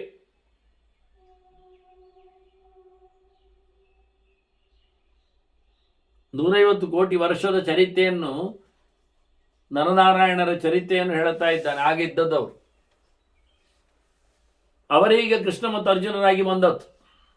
ಅವರು ಯಾರು ನರನಾರಾಯಣರು ಕೇಳಿದರೆ ಅದು ಧರ್ಮನ ಮಕ್ಕಳು. ಅದೇ ಧರ್ಮರಾಜ ಇಲ್ಲಿ ಧರ್ಮನಾಗಿ ಬಂದದ್ದು, ಯಮಧರ್ಮನ ಮಕ್ಕಳು. ಮೂರ್ತಿ ಎನ್ನುವುದು ಅವಳ ತಾಯಿ. ಅಲ್ಲಿ 4 ಜನ ಬಂದಿದ್ದಾರೆ, ನರ, ನಾರಾಯಣ, ಹರಿಕೃಷ್ಣ. ಅದರಲ್ಲಿ ಅಲ್ಲಿ 3 ಜನ ಹರಿರೇವ ತ್ರಯೋಮತಃ, 3 ಜನ ದೇವರೇ, ಭಗವಂತನದ್ದೇ 3 ರೂಪ ವಿಶೇಷ. ನಾರಾಯಣ ಹರಿ ಸಾಕ್ಷಾತ್, ಕೃಷ್ಣಶ್ಚೈವ, ಅವನೇ ಕೃಷ್ಣನೂ ಆಗಿದ್ದಾನೆ. ಆದರೆ ನರ ಮಾತ್ರ ಅಲ್ಲ, ನರನಲ್ಲಿ ಭಗವಂತನ ವಿಶೇಷವಾದ ಆವೇಶ. ನರ ಯಾರು ಕೇಳಿದರೆ ಅವನು ಶೇಷ ಇದ್ದಾನೆ. ಭಗವಂತನ ಹಾಸಿಗೆ ಅವನೇ ಶೇಷ ನರ ಆಗಿ ಹುಟ್ಟಿದ್ದಿಲ್ಲಿ. ಆ ಶೇಷನ ಒಳಗೆ, ನರನ ಒಳಗೆ ಭಗವಂತನ ವಿಶೇಷವಾದ ಪ್ರವೇಶ ಉಂಟು, ಆವೇಶ ಉಂಟು. ಈ ರೀತಿಯಾಗಿ ನರನಾರಾಯಣರ ಚರಿತ್ರೆ ವಾಸ್ತವವಾಗಿ ಅದರಲ್ಲಿ ತೇಷಾಂ ನಾರಾಯಣ ನರವು ತಪಸ್ತೆ ಪತು ರಮೇಯು. ಅದರಲ್ಲಿ ನಾರಾಯಣ ನರರು ತಪಸ್ಸು ಮಾಡಿದರು. 3 ಜನ ನಾರಾಯಣನೇ, ಒಬ್ಬ ಮಾತ್ರ ಜೀವ ಶೇಷ ಇದ್ದಾನೆ. ಅದನ್ನ ದೇವ ಮತ್ತು ಜೀವ, ಈಗ ನಾರಾಯಣ ಮತ್ತು ನರ ಅವರಿಬ್ಬರು ತಪಸ್ಸು ಮಾಡಿದರು. ಭಯಂಕರ ತಪಸ್ಸು. ಅದು 8 ಚಕ್ರದ ರಥದಲ್ಲಿ ಕೂತು ತಪಸ್ಸು. ಎಲ್ಲಿ? ಬದರಿಯಲ್ಲಿ. ಬದರಿ ಆಶ್ರಮ ಸಾಧ್ಯ ಶಕಟೆ ಕನಕಾಮಯಿ, ಚಿನ್ನದ ರಥ. ಚಿನ್ನದ ರಥದಲ್ಲಿ ಕೂತುಕೊಂಡು, 8 ಚಕ್ರದ ರಥದಲ್ಲಿ ಕೂತುಕೊಂಡು, ಪಂಚಭೂತಾತ್ಮಕವಾದ ರಥ ಅದು. ಅದರಲ್ಲಿ ಅವರು ಕೂತು ತಪಸ್ಸು ಮಾಡುದು. ತಪಸ್ಸು ಮಾಡಿ ಮಾಡಿ ಸಪೂರಾಗಿ ಹೋಗಿದ್ದಾರೆ. ತೌ ಕೃಷವು ದಮನಿ ಸಂತತವು, ಎಲುಬಿನ ಗೂಡು ಮಾತ್ರ ಉಂಟವರದ್ದು. ನಾನು ನರನಾರಾಯಣ ಚಿತ್ರವನ್ನು ನನ್ನ ಕೆಲವು ಹೊತ್ತಗೆಗಳಲ್ಲಿ ಒಳಪುಟಗಳಲ್ಲಿ ಹಾಕಿದ್ದೇನೆ, ಹೇಗಿದ್ದಾರೆ ಎಂದು ನೋಡಲಿಕ್ಕೋಸ್ಕರ. ಅವರು 4 ಕೈಯೇ ಮತ್ತೆ ಅವರದ್ದು. ಬದ್ರೆಯಲ್ಲಿ ತಪಸ್ಸು ಮಾಡ್ತಾ ಇರುವವರು ಈ ರೀತಿಯಾಗಿ ಅವರು ಕಾಣುವುದೇ ಇಲ್ಲ ಯಾರಿಗೂ. ತಪಸಾ ತೇಜಸಾ ಚೈವ ದುರ್ನಿರೀಕ್ಷೆಯು ಸುರೈರಬಿ, ದೇವತೆಗಳಿಗೂ ಅವರನ್ನು ನೋಡ್ಲಿಕ್ಕೆ ಆಗುವುದಿಲ್ಲ, ಅಷ್ಟು ಭಯಂಕರ ತೇಜಸ್ಸು ಅವರದ್ದು. ತೇಜಸ್ಸಿನಿಂದಲೂ ಅವರ ವಿಶೇಷವಾದ ತಪಸ್ಸಿನಿಂದಲೂ ಅವರನ್ನು ಕಾಣಲಿಕ್ಕೆ ಆಗ್ತಾ ಇಲ್ಲ. ಅಷ್ಟು ಉಗ್ರವಾದಂತಹ ತಪಸ್ಸನ್ನು ಅವರಲ್ಲಿ ನಡೆಸ್ತಾ ಇದ್ದಾರೆ. ಮತ್ತಿಬ್ಬರು ಯಾವುದೋ ಕಾರಣದಲ್ಲಿ ಹೋಗಿಬಿಟ್ಟಿದ್ದಾರೆ, ಅವರದ್ದು ಗಮನಕ್ಕೆ ಇಲ್ಲ. ಬೇರೆ ಕಡೆಯಲ್ಲಿ ಇಬ್ಬರನ್ನೇ ಹೇಳುವುದು, ಇನ್ನಿಬ್ಬರನ್ನು ಹೇಳುವುದೂ ಇಲ್ಲ. ಮತ್ತೆ ಇಲ್ಲಿ ಭಾರತವೇ ಅದನ್ನು ಮೊದಲ ಬಾರಿಗೆ 4 ಜನರನ್ನು ಮಾತಾಡಿಸಿದ್ದು. ಅದರಲ್ಲಿ 3 ಭಗವಂತನೇ ಎನ್ನುವಂಥ ಸಿದ್ಧಾಂತವನ್ನು ಬೇರೆ ಕಡೆಯಲ್ಲಿ ಇದ್ದದ್ದನ್ನು ಆಚಾರ್ಯ ಮಧ್ವರು ತೋರಿಸಿಕೊಟ್ಟಿದ್ದಾರೆ. ಹೀಗೆ ತಪಸ್ಸು ಮಾಡುವವರು ತಮ್ಮನ್ನು ಯಾರಿಗೂ ಕಾಣಿಸಿಯೇ ಕೊಳ್ಳುವುದಿಲ್ಲ. ತಪಶಕ್ತಿಯಿಂದ, ಅವರ ತೇಜಶಕ್ತಿಯಿಂದ. ಮತ್ತೆ ಗೊತ್ತಾಗ್ತದೆ ಅವರು ಏನು ಎಂಥದ್ದು ಕೇಳಿದರೆ? ಅಲ್ಲಿಗೆ ಬನ್ನಿ. ಅವರು ಕಾಣುತ್ತಾರೆ, ಅವರು ಕಾಣಿಸಿಕೊಳ್ಳುತ್ತಾರೆ. ಯಾರಿಗೆ ಅಂದರೆ ಅವರು ಯಾರಿಗೆ ಕಾಣಬೇಕು ಅಂತ ಹೇಳಿಕೊಂಡಿದ್ದಾರೆ ಅವರಿಗೆ ಮಾತ್ರ. ಯಮೈವೇಶ್ವರನ ತೇತೇನ ಲಭ್ಯ ಅಂತ ಹೇಳಿಕೊಂಡು ದೇವರು ತನ್ನನ್ನು ಯಾರಿಗೆ ಕಾಣಿಸಿಕೊಳ್ಳಬೇಕು ಅಂತುಂಟೋ ಅವರಿಗೆ ಆತ ಕಾಣಿಸಿಕೊಳ್ಳುತ್ತಾನೆ. ಇಷ್ಟೇ ವಿಷಯ. ಮತ್ತು ಯಾರಿಗೂ ಅವರ ತೇಜಸ್ಸಿನಿಂದ ಕಾಣಲಿಕ್ಕೆ ಬರುವುದಿಲ್ಲ. ಯಸ್ಯ ಪ್ರಸಾದಂ ಕುರ್ವಾತೆ ಸದೇವೋ ದ್ರಷ್ಟುಮರತಿ. ಯಾರಿಗೆ ಅನುಗ್ರಹ ಮಾಡ್ತಾರೆ ಅವರು ದೇವರನ್ನು ನೋಡಲಿಕ್ಕೆ ಆಗ್ತದೆ, ಉಳಿದವರನ್ನು ದೇವರನ್ನು ನೋಡಲಿಕ್ಕೆ ಆಗ್ತಾ ಇಲ್ಲ. ಇವರಿಬ್ಬರನ್ನು ಕಾಣಬೇಕಾದ್ರೆ ಆ ರೀತಿಯಾಗಿ ವಿಶೇಷವಾದಂತಹ ಅವರ ತನ್ನ ಇವತ್ತು ನೆಲೆಗೊಂಡವನ ಪರಿಪೂರ್ಣವಾದಂತಹ ಸ್ವರೂಪವನ್ನು ತೋರಿಸಿಕೊಟ್ಟವನ ಅನುಗ್ರಹ ಬೇಕು. ಎಷ್ಟೇ ಪ್ರಸಾದಂ ಕುರ್ವಾತಿ, ಯಾರಿಗೆ ಅವರು ಕಾಣಬೇಕು ಅಂತ ಇಷ್ಟಪಡ್ತಾರೆ ಅವರಿಗೆ ಕಾಣಿಸಿಕೊಡ್ತಾರೆ. ಇದನ್ನು ತಿಳಿದ ನಾರದ ತಾನು ಕಾಣಬೇಕು ಅಂತ ಹೇಳಿಯೇ ಮೇರು ಪರ್ವತ ಅಲ್ಲಿನ ಗಂಧಮಾದನ ಅಲ್ಲಿಂದ ತೆರಳಿದ ಇವರಲ್ಲಿ. ಅವನಿಗೆ ಎಂತ ಕೇಳಿದರೆ ಇವರು ತಪಸ್ಸು ಮಾಡ್ತಾರೆ ಅಂತ ವಿಷಯ ಆಯ್ತಲ್ಲ, ಇವರೆಂತ ತಪಸ್ಸು ಮಾಡ್ತಾರೆ ಅಂತ ಬೇಕು ಅವನಿಗೆ. ಯಾಕೆಂದ್ರೆ ಇವರು ದೇವರು, ಭಗವಂತನೇ ಇದ್ದಾನೆ, ಇವನ ಸಾಧನೆಯ ಕಥೆ ಎಂಥದು ಅನ್ನುವುದನ್ನು ನೋಡಬೇಕು, ತಿಳ್ಕೊಳ್ಬೇಕು ಅಂತ ಕುತೂಹಲ ಅವನಿಗೆ. ಹಾಗಾಗಿ ಅವರು ಜಪ ಮಾಡುವ ಹೊತ್ತಿನಲ್ಲಿ ಬಂದ ತಯೋರ ಅನ್ನಿಗ ವೇಲಾಯಾಮ್ ತಸ್ಯ ಕೌತೂಹಲಂ ತ್ವಭೂತ್. ಅವರು ಜಪ ಮಾಡುವುದು ನೋಡಿ ಅವನಿಗೊಂದು ವಿಚಿತ್ರ ಅನಿಸಿತು. ಎಂತಾಯಿತು ಅಂತ ಯೋಚನೆಗೆ ಬಂತು ಅವನಿಗೆ. ವಾಸ್ತವವಾಗಿ ಅವರು ಯಾರನ್ನು ಜಪ ಮಾಡುವುದು ಅಂತ. ಇದಂ ತದಾಸ್ಮದಂ ಕೃಷ್ಣಂ ಯಸ್ಮಿನ್ ಲೋಕ ಪ್ರತಿಷ್ಠಿತ. ಇಡೀ ನೆಲವೇ ಎಲ್ಲ ಜನರೇ ಯಾರಲ್ಲಿ ಆಸನೆಯನ್ನು ಪಡೆದಿದ್ದಾರೆ, ಅವನೆಂಥದ್ದು ಜಪ ಮಾಡುವುದು, ಯಾರದ್ದು ಜಪ ಮಾಡುವುದು, ಹೇಗೆ ಮಾಡುವುದವ, ಇದೆಂಥ ವಿಷಯ ಯೋಚನೆಗೆ ಬಂತವನಿಗೆ. ನಾರದರಿಗೆ ಇದೊಂದು ರೀತಿಯ ಕುತೂಹಲ. ಆಹಾ, ಧರ್ಮರಾಜನಿಗಂತೂ ಭಾರಿ ಖುಷಿಯಾಗಿದೆ. ಅಹೋ ಅನುಗೃಹೀತೋದ್ಯ ಧರ್ಮ ಏಬಿಹಿ ಸುರೈರಿಹ. 4 ರೂಪದಲ್ಲಿ ಒಂದು ಮನೆಯಲ್ಲಿ ಹುಟ್ಟಿದ್ದಾನೆ ಅಂದರೆ ದೇವರು 3 ರೂಪದಲ್ಲಿ ಇದ್ದಾನೆ ಅನ್ನೋದ್ರಲ್ಲಿ ಆವೇಶ. ನರೇ ವಿಷ್ಣು ಸಮಾವೇಶವನ್ನು ಪಡೆದಿದ್ದಾನೆ. ಅದೇ ನರನೇ ಅರ್ಜುನನಾದದ್ದವನೇ ಶೇಷ, ನೆಲ ಹೊತ್ತವ. ಹಾಗಾಗಿ 3 ಭಗವಂತನೇ ಆಗಿರುವಾನ. ಅಂತಹ ಭಗವಂತ ಇವನಿಗೆ, ಧರ್ಮರಾಜನಿಗೆ, ಯಮನಿಗೆ ಬಹಳಷ್ಟು ದೊಡ್ಡ ಅನುಗ್ರಹ ಮಾಡಿದ್ದಾನೆ. 3 ರೂಪದಿಂದ ಅಲ್ಲಿ ಮಗನಾಗಿ ಹುಟ್ಟಲಿಕ್ಕೋಸ್ಕರ. ಅದ್ರ ಕೃಷ್ಣ ಹರಿಹಿಷ್ಟೈವ ಕಸ್ಮಿಂಚಿತ್ ಕಾರಣ ಅಂತಾರೆ. ಅದರಲ್ಲಿ ನೋಡಿ ಒಬ್ಬ ಕೃಷ್ಣ ಇದ್ದಾನೆ. ಎಷ್ಟಾಯ್ತು ನೋಡಿ, ಕೃಷ್ಣ ಕೃಷ್ಣ ಅಂತ ಕರೆದ್ರೆ ನೋಡಿ, ಹರೇ ಕೃಷ್ಣ ಹರೇ ಕೃಷ್ಣ ಕೃಷ್ಣ ಕೃಷ್ಣ ಹರೇ ಹರೇ ನೋಡಿ ಎಷ್ಟುಂಟು. 4 ಕೃಷ್ಣ ಉಂಟು ಅಲ್ಲಿ. ಒಂದು ಕೃಷ್ಣ ವಾಸಿಷ್ಠ ಕೃಷ್ಣ, ವಶಿಷ್ಠರ ಪರಾಶರರ, ಅದಕ್ಕಿಂತ ಮೊದಲು ಶಕ್ತಿಯ ಮತ್ತು ಪರಾಶರರ ಮಗನಾಗಿ ಬಂದವ ವೇದವ್ಯಾಸ. ಇನ್ನೊಬ್ಬ ಕೃಷ್ಣ ಶೂರಸೇನನ, ವಸುದೇವನ ಅಲ್ಲಿ ಬಂದವ, ಅಜಮೇಡನ ಆ ವಂಶದಲ್ಲಿ ಬಂದವ, ಮಗನಾಗಿ ಬಂದವ ಯಾದವ ಕೃಷ್ಣ. ಮತ್ತೊಂದು ಕೃಷ್ಣ ಇವ ನರೋ ನಾರಾಯಣಷ್ಟೇವ ಹರಿಕೃಷ್ಣ ತಥೈವಚ ಅಂತ ಹೇಳಿ ಕಪಿಲ ಬರುವ ಮುಂಚೆ ಇರುವವ, ದತ್ತಾತ್ರೇಯ ಬರುವ ಮುಂಚೆ ಇದ್ದವ ಇವ ಕೃಷ್ಣ ಇದ್ದಾನೆ. ಮತ್ತೊಬ್ಬ ಕೃಷ್ಣ 24 ರೂಪದಲ್ಲಿದ್ದಾನೆ, ಹರಿ ಕೃಷ್ಣ ಅಂತ ಕೊನೆಯಲ್ಲಿ ಬರ್ತಾನೆ. ಉಪೇಂದ್ರ ಹರಿ ಕೃಷ್ಣ 24ನೇವ. ಎಷ್ಟಾಯ್ತು ನೋಡಿ, 4 ಕೃಷ್ಣ ಸಿಗ್ತದೆ. ಈ ಕೃಷ್ಣನ ಕತೆ ಗೊತ್ತಿಲ್ಲ ಅಂದ್ರು ಅವರು, ಬೇರೆ ಒಂದವರ ಕಾರಣಾಂತರದಲ್ಲಿ ಅಲ್ಲಿ ಹೋಗಿದ್ದಾರೆ. ಅಸ್ತ್ರ ಕೃಷ್ಣ ಹರಿಶ್ಚೈವ ಕಸ್ಮಿಂಚಿತ್ ಕಾರಣಾಂತರೇ ಸ್ಥಿತವು. ಅವರೆಂಥದ್ದು ಎಲ್ಲೂ ಇದ್ದಾರೆ ಬಿಡು, ಅದರ ಸುದ್ದಿ ಇಲ್ಲ, ಎಲ್ಲೂ ಇಲ್ಲ ರೀ. 4 ಹೆಸರೇ ಇಲ್ಲಿ ವಿಶೇಷ ಬಿಡಿ. ಭಾಗವತದಲ್ಲಿ 2 ಹೆಸರು ಇಡೀ ಪುರಾಣದಲ್ಲಿ. ಹೇಳುವಾಗ ನಾರಾಯಣ ನರಶ್ಚ ಆಸಾತು ಅಂತ ಅಷ್ಟೇ ಮುಗಿಯಿತು. ಅಲ್ಲಿ ಬಂದಾಗ ಮೊದಲು ಬಂದಾಗಲೂ ಅಷ್ಟೇ ನರನಾರಾಯಣರ ಸುದ್ದಿ. ಮತ್ತು ಇಲ್ಲೇ ಇಲ್ಲ, ಇಡೀ ಭಾಗವತದಲ್ಲಿ 2 ಬಿಟ್ಟು 4 ಹೇಳಲೇ ಇಲ್ಲ. ಮಹಾಭಾರತದಲ್ಲಿ ಇಲ್ಲಿ ಹೇಳಿದ್ದಷ್ಟು, ಬೇರೆ ಕಡೆಯಲ್ಲಿ ಹೇಳುವುದಿಲ್ಲ. ಇಲ್ಲಿ ಭೀಷ್ಮರು ಮಾತಾಡುವಲ್ಲಿ ಹೇಳಿದ್ದು ಧರ್ಮರಾಜ ಭಾಗ್ಯಶಾಲಿ ಇದ್ದಾನೆ, 4 ರೂಪದಲ್ಲಿ ದೇವರನ್ನು ಕಂಡಿದ್ದಾನೆ. ಒಂದು ಆವೇಶ ರೂಪ, ಮತ್ತೊಂದು 3 ಸಾಕ್ಷಾತ್ ರೂಪ ಅಂತ. ಅವರಿಬ್ಬರು ಏನಾಯಿತು ಅಂತ ಹೇಳುವುದಿಲ್ಲ ಭೀಷ್ಮರು. ಮತ್ತೆ ಅಪ್ಪ ಹೇಳಿದ್ದಾನಂತೆ ಅವರಿಗೆ ಎಂತಾಗಿದೆ ಎಲ್ಲ ಅಂತ. ಇವರಂತೂ ಸ್ಥಿತವು ಧರ್ಮಸುತವು ಏತವು ನರನಾರಾಯಣರು ತಥಾ ತಪಸ್ಸಿದಿಷ್ಟಿತವು, ತಪಸ್ಸು ಮಾಡ್ತಾ ಇದ್ದಾರೆ. ಇವರು ತಪಸ್ಸು ಮಾಡುವುದು ಅಂದ್ರೆ ಎಂಥದ್ದು ಮಾರ್ಯಾರೆ? ಇವರು ಜಪ ಮಾಡುದು ಆದ್ರೆ ಎಂಥದ್ದು? ಯಾಕೆಂದ್ರೆ ಏತೋ ಹಿ ಪರಮಂಧಾಮ, ಇವರೇ ದೊಡ್ಡ ಡೆಸ್ಟಿನೇಷನ್, ಎಲ್ಲ ಬಂದು ಸೇರುವುದೇ ಇವರಲ್ಲಿಗೆ. ಇವರಲ್ಲಿ ಜಪ ಮಾಡಿ ಹೋಗುದು. ಯಾರಾದರೂ ಕೇಳಿದರೆ ನಾರಾಯಣನಲ್ಲಿ ಹೋಗ್ಬೇಕು ಹೇಳ್ತಾರೆ ಹೊರತು ವೈಕುಂಠಕ್ಕೆ ತೆರಳಿದ್ರು ಹೇಳಬಾರದು. ಇವರು ವೈಕುಂಠದಲ್ಲಿ ಕೂತು ಇವರು ಜಪ ಮಾಡಿದ್ರು, ಇವರು ಎಲ್ಲಿ ಹೋಗ್ತಾರೆ? ಅದದ ಕಾನೆಯೋ ಅನ್ನಿಕ ಕ್ರಿಯೆ.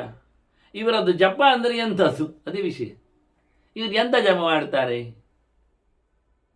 ಇವರೆಂಥದ್ದು ವಿಷಯ? ಯಾಕೆಂದರೆ ಪಿತರವು ಸರ್ವಭೂತಾನ ದೈವ ತಂದೆ ಯಶಸ್ಸಿನೋ, ಇವರು ಇಡೀ ಜಗತ್ತಿನ ತಂದೆ ತಾಯಿಗಳಿದ್ದಾಗೆ, ಅಷ್ಟು ಎತ್ತರದವರು, ಎಲ್ಲರಿಗೂ ಆತ್ಮೀಯರು, ಪೂಜಾರ್ಹರು. ಇವರು ಮತ್ತೆ ಯಶಸ್ವಿಗಳೇ, ಎಲ್ಲವನ್ನು ಪಡೆದವರೇ ಅಲ್ಲ. ಇವರು ಮತ್ತೆ ಪೂಜೆ ಪುನಸ್ಕಾರ ಮಾಡ್ತಾರೆ ಅಂದರೆ ಯಾವ ದೇವರನ್ನು ಪೂಜೆ ಮಾಡೋದು ಇವರು? ಕಾಂದೇವತಾ ಅಂತೂ ಯಜತಃ. ಇವರಿಬ್ಬರು ಸೇರಿ ಪೂಜೆ ಮಾಡುವ ವ್ಯಕ್ತಿ ಯಾರು? ಇವರೇ ದೊಡ್ಡದಾಗಿರುವಾಗ, ಇವರೇ ಭಗವಂತನಾಗಿ ಬಂದಾಗ ಇವರ ಪೂಜೆ ಪುನಸ್ಕಾರಗಳು ಹೇಗಿರ್ತದೆ? ಇವರು ಯಾರನ್ನು ಪೂಜೆ ಮಾಡ್ತಾರೆ? ಎಂತ ಮಾಡ್ತಾರೆ? ಅಲ್ಲ, ಪಿತೃಗಳನ್ನು ಪೂಜೆ ಮಾಡ್ತಾರೆ. ಪಿತೃನ್ವ ಕಾನ್ ಮಹಾಮತೆ. ಆಯಿತು, ದೇವತೆಗಳು ಬೇಡ, ಪಿತೃಗಳನ್ನು ಇಬ್ಬರನ್ನು ಪೂಜೆ ಮಾಡಲಿಕ್ಕೆ ಇರುವುದು ಕ್ರಮ. ಅದರಿಂದ ಯಾವ ದೇವತೆಗಳನ್ನು ಯಾವ ಪಿತೃಗಳನ್ನು ಏನು ಅಂತ ಹೇಗೆ ಅಂತ ಪೂಜೆ ಮಾಡ್ತಾರೆ ಇವರು? ಅರ್ಥ ಆಗ್ತಾ ಇಲ್ಲ. ಅದಕ್ಕೆ ನರನಾರಾಯಣರ ಹತ್ತಿರಕ್ಕೆ ನಾರದ ಬಂದ. ಹತ್ತಿರ ಬಂದಾಗ, ಅವರಲ್ಲಿ ಬಂದಾಗ ಅವರು ಜಪ ಪೂಜೆ ಎಲ್ಲ ಮಾಡಿ ಮುಗಿಸಿ ಬಂದರಂತೆ ಮಾತಾಡಲಿಕ್ಕೆ. ನೋಡಿ, ಕೃತೇ ದೈವೇ ಚ ಪಿತ್ರೇ ಚ ತದಸ್ತಾಭ್ಯಾಂ ನಿರೀಕ್ಷಿತ. ಮತ್ತೆ ಅವರು ನೋಡಿ, ಅಷ್ಟವರು ನೋಡಲೇ ಇಲ್ಲ. ಅವರ ಆನ್ನಿಕ ಜಪ ಎಲ್ಲ ಮುಗಿಸಿ ನಾರದರಲ್ಲಿ ನೋಡಿದ್ರು. ಮತ್ತೆ ಕ್ರಮ ಪ್ರಕಾರ ಅವರನ್ನು ಬರಮಾಡಿಸಿಕೊಂಡ್ರು. ಪೂಜಿತಶ್ಚೈವ ವಿಧಿನ ಯಥೋಕ್ತೇನೈವ ಶಾಸ್ತ್ರತಃ. ಶಾಸ್ತ್ರ ಹೇಗೆ ಹೇಳಿದೆ ಹಾಗೆ ಕೆಲಸ ಮಾಡಿತು. ಇದು ಬಹಳ ಚಂದವಾಗಿದೆ. ಹೇಳಿದ ಹಾಗೆ ನಡತೆ ಅತಿಥಿ ಸತ್ಕಾರಾದಿಗಳಲ್ಲಿ ನಾರಾಯಣ ಮಾಡಿದ್ದಾನೆ. ಇದನ್ನು ಗಮನಿಸಿದ್ದಾನೆ ನಾರದ. ಅದನ್ನು ಹೇಳಿದ. ಇದ್ದವನು ಮಾತಾಡ್ಲಿಕ್ಕೊಂಡು ಬಿಡಿ. ಹಾಗಾಗಿ ಇವರದ್ದು ಕಥೆ ಅಂತದೊಂದು ಕೇಳಲಿಕ್ಕೋಸ್ಕರ ಹತ್ತಿರ ಬಂದು ಕೂತದ್ದವ. ಇದನ್ನು ಕೃಷ್ಣನೇ ಹೇಳಿದ್ದಲ್ಲ, ಇದೇ ಕೃಷ್ಣ, ಇವನೇ ನಾರಾಯಣನೇ, ಇವನೇ ಉತ್ಸೀದೇವರಿ ಮೇ ಲೋಕ ನೌಕರಿಯಾಂ ಕರ್ಮಜೇದಹಂ ಅಂತ. ನಾನು ಒಂದೊಮ್ಮೆ ಜಪ ಮಾಡುವುದು ನಿಲ್ಲಿಸಿದರೆ ನಾಳೆ ಯಾರು ಜಪ ಮಾಡೋದಿಲ್ಲ. ಯಾಕೆ? ಅವರು ಬರೀತಾರೆ ಕೂಡಲೇ, ಕೃಷ್ಣನೇ ಮಾಡ್ತಿರ್ಲಿಲ್ಲ, ನಾನು ಯಾಕೆ ಮಾಡುದು? ನಾನೊಂದೊಮ್ಮೆ ಯಮುನೆಯಲ್ಲಿ ಮುಳುಗಿ ಮಿಂದು ಏಳದಿದ್ದರೆ ಮತ್ತೆ ಯಾರು ಯಮನೆಗೆ ಬರುವುದಿಲ್ಲ. ಕೃಷ್ಣ ಅಲ್ಲಿ ದಿನ ಬೆಚ್ಚನೆ ನೀರೇ ಮೀಯುವುದಲ್ವಾ ಅಂತ ಹೇಳಿ. ನೋಡಿ, ಒಂದು ದಿನ ಮಾತ್ರ ಪುಣ್ಯಕ್ಕೆ ಸತ್ಯಭಾಮೆ ನರಕಾಸುರನನ್ನು ನೆಪ್ಪೆ ಮಾಡಿದ್ದಕ್ಕೆ ಅವಳು ನೋಡುತ್ತಿದ್ಲು, ಎಂಥ ನರಕ ಇದ್ದಾನೆ ಅಂತ ಅವಳು ಹೋರಾಟ ಮಾಡಿ ಬಂದವಳು. ಇರಲಿ ಕೃಷ್ಣನಿಗೆ ಅಂತೇಳಿ ಚಂದವಾಗಿ ಮೀಸಿ ಎಲ್ಲ ಗಮ್ಮತ್ತು ಹಬ್ಬವನ್ನು ಮಾಡಿದರು. ಕರೆಗೆ ಎಲ್ಲರೂ ಸಹ ಹಾಗೆ ಒಂದು ಹಬ್ಬ ಮಾಡಲಿ, ಅಭ್ಯಂಗ ಮಾಡಲಿ ಅಂತ ಹೇಳಿದರೆ, ಈಗ ಪ್ರತಿಯೊಬ್ಬರು ಪ್ರತಿನಿತ್ಯ ನರಕನನ್ನು ಕೊಲ್ಲುವುದು ಮೀಯುವುದೇ, ಎಲ್ಲರೂ ಅಭ್ಯಂಗವೇ ಇವತ್ತು ನೋಡುವಾಗ. ಪ್ರತಿಯೊಬ್ಬರಿಗೆ ಬಿಸಿನೀರು ಸ್ನಾನ, ಬೆಚ್ಚ ಬೆಚ್ಚ ಬೆಚ್ಚ ಬೆಚ್ಚ ಮೇಲಿನಿಂದ ಬೀಳ್ತದೆ ಶವರಿಂದ. ಅಲ್ಲೇ ಶ್ಯಾಂಪುಗಳು ಇರ್ತವೆ, ಶ್ಯಾಂಪು ಹಾಕೊಳ್ಳೋದು ಮೀಯುವುದು. ನಾನು ಯಾರಿಗಾದರೂ ಹಬ್ಬದಲ್ಲಿ ಮಿಂದು ಅಭ್ಯಂಗವನ್ನು ಮಾಡಿ ಹೇಳಿದರೆ, ನಾವು ದಿನ ಅಭ್ಯಂಗ ಮಾಡ್ತೇವೆ, ಮೀತೇವೆ, ನಮಗೆ ದಿನ ಹಬ್ಬ ಅಂತಾರೆ. ಅಲ್ಲ, ಆವತ್ತೆಲ್ಲ ಉದ್ದಿನದ್ದೆಲ್ಲ ಭಕ್ಷ್ಯ ಎಲ್ಲ ನಾವು ದಿನ ಇಡ್ಲಿಯನ್ನೇ ತಿನ್ನೋದು ಹೇಳ್ತದೆ. ನಾವು ಎಂತ ಮಾಡ್ತೇವೆ? 365 ದಿವಸ ಹಬ್ಬ ಮಾಡುವವರಿಗೆ ನಮ್ಮ ದೀಪಾವಳಿ ಗೌಜಿಯಲ್ಲಿ ತೋರಿಸುದು ನಾನು ಏನು ಅಂತ ತಿಳಿಸಲಿ, ಹೇಗೆ ಅಂತ ಹೇಳಿಕೊಳ್ಳುವ. ಹಾಗಾಗಿ ಇವರು ಹೊಸದಾಗಿ ಕೃಷ್ಣ ಹೇಳ್ತಾರೆ, ನಾನು ಮಾಡದಿದ್ರೆ ಜನ ಮಾಡುವುದಿಲ್ಲ. ಹಾಗಾಗಿ ನಾರದರು ಅದನ್ನೇ ಮಾಡಿತ್ತು. 16,100 ಹುಡುಗಿಯರನ್ನು ಕೃಷ್ಣ ಮದುವೆ ಆದ ನಂತರ ಎಂತ ಆಗ್ತದೆ ನೋಡಿ ಹೋದವರು ಎಲ್ಲ ಕಡೆಯಲ್ಲಿಯೂ ಸಹ. ಒಂದು ಕಡೆ ಗೆರೆ ಸಿಕ್ಕಿತ್ತು ನನಗೆ, ಅವರು ಅಷ್ಟು ನೋಡಿದ್ದಾರೆ ಅಂತ. ಇದು ಬಾರಿ ಕಷ್ಟ. ಅಷ್ಟು ಮನೆಗೆ ಹೋಗಿದ್ದಾರಂತವರು. ಬಹಳ ಅಪೂರ್ವವಾದ ಒಂದು ಚರಿತ್ರೆ ಸಿಕ್ಕಿತ್ತು ಕೊನೆಗೆ. ನಾನು 100 ಹೋಗಿ ಬಾಯಿ ಮುಚ್ಚಿದ್ರು ಯೋಚನೆ ಮಾಡಿದರೆ 16,100 ಹೋಗುವಾಗ ಎಷ್ಟು ದಿವಸ ಆಗಿರಬೇಡ ಅವರಿಗೆ. ಇಣುಕುದು ಓಡುದು ಅಂತ ಹೇಳಿದ್ರು. 16,100 ಸೌಧಗಳದು. ಪ್ರತ್ಯೇಕವಾದ ಸಮುದ್ರ ಮಧ್ಯೆಯಲ್ಲಿ ಆಗಿರತಕ್ಕಂಥ ವಿಶ್ವಧರ್ಮ ನಿರ್ಮಿತಿಯಾದಂಥ ಸೌಧಗಳು, ಪರಿಗೆಗಳು. ಅಲ್ಲಿ ಕೃಷ್ಣನನ್ನು ನೋಡಬೇಕು. ಅವರು ಏನು ಮಾಡ್ತಾನೆ ಅಂತ ಗಮನಿಸಬೇಕು. 16,100 ಪ್ರಕ್ರಿಯೆಗಳು ಮಾರ್ಯಾರೆ. ಪುರಾಣ ಕೇಳುವುದಾಗಲಿ, ಪಾಠ ಮಾಡುವುದಾಗಲಿ. ಒಂದೆಡೆ ಉದ್ದವನಲ್ಲಿ ಭಾರಿ ಚರ್ಚೆ ಮಾಡ್ತಿದ್ರಂತೆ, ಇನ್ನೊಂದು ಕಡೆಯಲ್ಲಿ ಆಡ್ತಾ ಇದ್ದಾರಂತೆ ಚತುರಂಗ. ಕತ್ತಿ ವರಸೆ, ಮದುವೆ ಮಾಡಿಕೊಡುವುದು, ಅಕ್ಷರಾಭ್ಯಾಸ, ಊಟ ಉಪಚಾರ, ಅತಿಥಿ ಸತ್ಕಾರ, ಪುರಾಣ ಕೇಳುವುದು ಎಲ್ಲ ಮುಗಿಯುವುದಿಲ್ಲ. ಹೇಳಲಿಕ್ಕೆ ನಮಗೆ ಸಿಗುವುದಿಲ್ಲ 100 ಪ್ರಕಾರಗಳನ್ನು. ಬೆಳಗ್ಗಿಂದ ಹಿಡಿದು ಮೀಯುವುದನ್ನು ಇಟ್ಕೊಂಡು ಅಲ್ಲುಜ್ಜುವುದನ್ನು ಸೇರಿಸಿಕೊಂಡು ಬೇಕಾದರೆ 16,100 ಮನೆಗಳಲ್ಲಿಯೂ ನಾರದರು ಕಂಡಿದ್ದಾರೆ ಅಂದರೆ ಇದನ್ನು ಇಲ್ಲಿ ಬಂದದ್ದಾಗೆ. ಇದು ಇಲ್ಲಿ, ಇದು ಅಲ್ಲಿ. ಸ್ವಯಂಭೂ ಮನ್ವಂತರದ ಕಥೆ ಬದರಿಯ ತಪ್ಪಲಿನಲ್ಲಿ. ಅದ್ಯಾಪಿ ಚಾಸ್ತರಿಶ್ವರ್ಯ ನಿಷೇವಿತಾಂಗ್ರಿಹಿ ಅಂತಾರೆ ಶುಕರ್ ಹೇಳುವಾಗ. ಇವತ್ತು ಇದ್ದಾರೆ ಬದರಿಯಲ್ಲಿ, ನಾರಾಯಣಾಶ್ರಮದಲ್ಲಿ ನರನಾರಾಯಣರು ತಪಸ್ಸು ಮಾಡುತ್ತಾ. ಇವರ ಹಿಸ್ಟ್ರಿಯನ್ನು ಭೀಷ್ಮ ಎತ್ತಿಕೊಂಡಿದ್ದ. ಅವನು ಭೀಷ್ಮ ಕೇಳಿದ್ದಾನೆ, ಹೇಳಿದ್ದಲ್ಲ, ಉದ್ಯೋಗ ಬರೋದಲ್ಲಿ ನೆನಪಿಸ್ತೇನಷ್ಟೇ. ಡಂಬೋದ್ಭವ ರಾಜನ ಚರಿತ್ರೆ ಅದನ್ನು ಹೇಳಿದ್ದವ ಉಳಿದವರಿಗೆ. ಅಲ್ಲಿ ಒಬ್ಬ ಓಡಿ ಹೋಗಿದ್ದ ಬಿಂಕದಲ್ಲಿ ಯುದ್ಧ ಬೇಕು ಅಂತ. ಅಲ್ಲಿ ಕೊನೆಗೆ ನರ ಒಂದಿಷ್ಟು ಹುಲ್ಲು ಬಿಸಾಡಿದವನನ್ನು. ಬೇಡ ಹೋಗಿ ಅಂದ, ಆದರೂ ಅವನು ಮುಗಿದು ಬಿದ್ದ. ತಗೋ ಅಂತೇಳಿ ಒಂದಿಷ್ಟು ಹುಲ್ಲೆಸೆದ. ಆ ಹುಲ್ಲು ಅವನನ್ನು ಚುಚ್ಚಿ ಎಲ್ಲ ಸೋಲಿಸಿ ಕೊನೆಗೆ ದಮ್ಮಯ್ಯ ಹಾಕಿ ಕೂತ. ಹೇಳಿದ್ದಲ್ಲ ತಪಸ್ಸು ಮಾಡುವಾಗ ಅಡ್ಡಿ ಬರಬೇಡ ಸುಮ್ಮನೆ ಅಂತ. ಹೋಗು, ಅಹಂಕಾರ ಆಯ್ತಮ್ಮ ಗೀತಾ. ಅವನು ಹುಡ್ಕೊಂಡು ಬಂದದ್ದು. ನನಗಿಂತ ಸೂಪರ್ ಯಾರಿದ್ದಾರೆ ನೋಡ್ತೇನೆ ಅಂತ ಹೇಳಿಕೊಂಡ. ಯಾರೋ ಹೇಳಿದರು, ಅಲ್ಲಿದ್ದಾರೆ ಮಾರ್ರೆ ಹಿಮಾಲಯದಲ್ಲಿ ನರನಾರಾಯಣರು ತಪಸ್ವಿಗಳು, ಭಾರಿ ಜೋರು ಹೋರಾಡ್ತಾರೆ ಅಂತ. ಪೆಟ್ಟು ತಿಂದು ಹೋದ. ಹಾಗೆ ನೀನು ಹೋರಾಡಬೇಡ, ಪೆಟ್ಟು ತಿಂದು ಸಾಹಿತ್ಯ. ಅವರೇ ನರನಾರಾಯಣರು, ಕೃಷ್ಣಾರ್ಜುನರು. ಆ ಹುಲ್ಲು ಎಸೆದು ಡಂಬೋದ್ಭವ ರಾಜನ ದರ್ಪ ಮುರಿದವರು. ನಿನ್ನ ಇಡೀ ಸೈನ್ಯ ಹಾಳಾಗ್ತದೆ ಎಂದು ಭೀಷ್ಮರ ಕತೆ ಹೇಳಿದ್ದು ದುರ್ಯೋಧನನಿಗೆ. ಒಪ್ಪಲಿಲ್ಲ, ಬೆಳೆದಿಂದ. ಈಗ ಆ ಹೇಳಿಕೊಟ್ಟ ತಪಸ್ಸಿನ ಕಥೆಯನ್ನು ಹೇಳಿಕೊಟ್ಟ ಭೀಷ್ಮರೇ ಅವನ ಕಣೆಗಳಿಂದ ಚುಚ್ಚಿ ಬಿದ್ದರು. ನೋಡಿ, ಅವ್ರು ಹೇಳಿದ್ದವನಿಗೆ ಆ ಡಂಬೋದ್ಭವನಾಗಿ ಎಲ್ಲ ಚುಚ್ಚಿಸಿಕೊಂಡದವರು. ಚುಚ್ಚಿಸಿಕೊಂಡ್ರೂ ಹೇಳಿದರು ಮತ್ತೆ ಕೌರವನ ಹತ್ರ, ನೋಡು ಮಾರಾಯ, ಹೀಗೆ ಬೆಳೆತಿಂದಿದ್ದೇನೆ, ನಾನೇ ಕಡೆ ಅಂತ ಆಗಲಿ, ಯುದ್ಧ ನಿಲ್ಲಿ, ಮುಂದೋಗ್ಲಿ ಅಂದ, ಸಂಧಿ ಆಗಲಿ ಅಂದ. ಕೇಳಲಿಲ್ಲ ಮತ್ತು ಅವನು. ಅದರಿಂದ ಇವತ್ತು ಮತ್ತೆ ಪುನಃ ದೊಡ್ಡ ದೇವರ ಯೋಚನೆ ಏನು ಅಂತ ಕೇಳಿಕೊಂಡ ಧರ್ಮರಾಜನಿಗೆ ನಾರದರು ಈ ಚಿಂತನೆಗಾಗಿ ಹೊರಟಿದ್ರು ನಾರಾಯಣನಲ್ಲಿಗೆ ಅಂತ ಹೇಳುತ್ತಾ, ಸೂಪರ್ ನಾರಾಯಣನೂ ಸಹ ಜಪ ಮಾಡುವುದು, ಪೂಜೆ ಮಾಡುವುದು ನೋಡಿದಾಗ ಅವರ ಹತ್ತಿರದಲ್ಲಿ ಹೋಗಿ ಎಂತ ಅಂತ ಕೇಳಲಿಕ್ಕುಂಟು ಅಂತ ಬಂದಾಗ ಅವನನ್ನೇ ಬಹಳ ಚೆನ್ನಾಗಿ ಆಧರಿಸಿ ಉಪಚರಿಸಿ ನೋಡಿ, ಒಂದು ಬಿಡುವುದಿಲ್ಲ. ಶಾಸ್ತ್ರ ಪ್ರಕಾರದಲ್ಲಿ ಏನು ಮಾಡಲಿಕ್ಕುಂಟು ಅಂದರೆ, ದೇವರು ಈ ನೆಲಕ್ಕೆ ಬಂದರೆ ಮನುಷ್ಯರ ವೇಷ ಹಾಕಿದರೆ ಮನುಷ್ಯರಂತೆ ಕೆಲಸ ಮಾಡಬೇಕು ಅಂತ ಮಾಡಿಕೊಂಡಿದ್ದಾನ. ಕೇಳೋರು ಯಾರಿಲ್ಲ ಅವನಿಗೆ. ಉಳಿದವರೆಲ್ಲ ಮಾಡದಿದ್ದರೆ ಕೇಳಲಿಕ್ಕೆ ಬರ್ತದೆ, ಆದರೆ ಅವನಿಗಿಲ್ಲ. ಆದರೂ ಮಾಡ್ತಾನವ ಅನ್ನುವುದೇ ವಿಶೇಷ. ಹಾಗಾಗಿ ಅಂತಹ ನಾರದರು ಮುಂದೆ ಅವನಲ್ಲಿ ಏನೋ ಮಾತುಕತೆಯಲ್ಲಿ ಕೇಳಿಕೊಂಡ್ರು. ನಮಗೇನು ಬಹಳ ದೊಡ್ಡದಾದ ಸಂಗತಿ, ಯಾರ ಉಪಾಸನೆ, ಹೇಗೇನು ಎನ್ನುವುದು ಭೀಷ್ಮ ಹೇಳುತ್ತಾನೆ ಎನ್ನುವ ಚಿಂತನೆಯನ್ನು ಮತ್ತೆ ಕೇಳುವ ವಂದನೆಗಳೊಂದಿಗೆ ಶ್ರೀಕೃಷ್ಣ ನಾರಾಯಣ ನಾರಾಯಣ ನಾರಾಯಣ.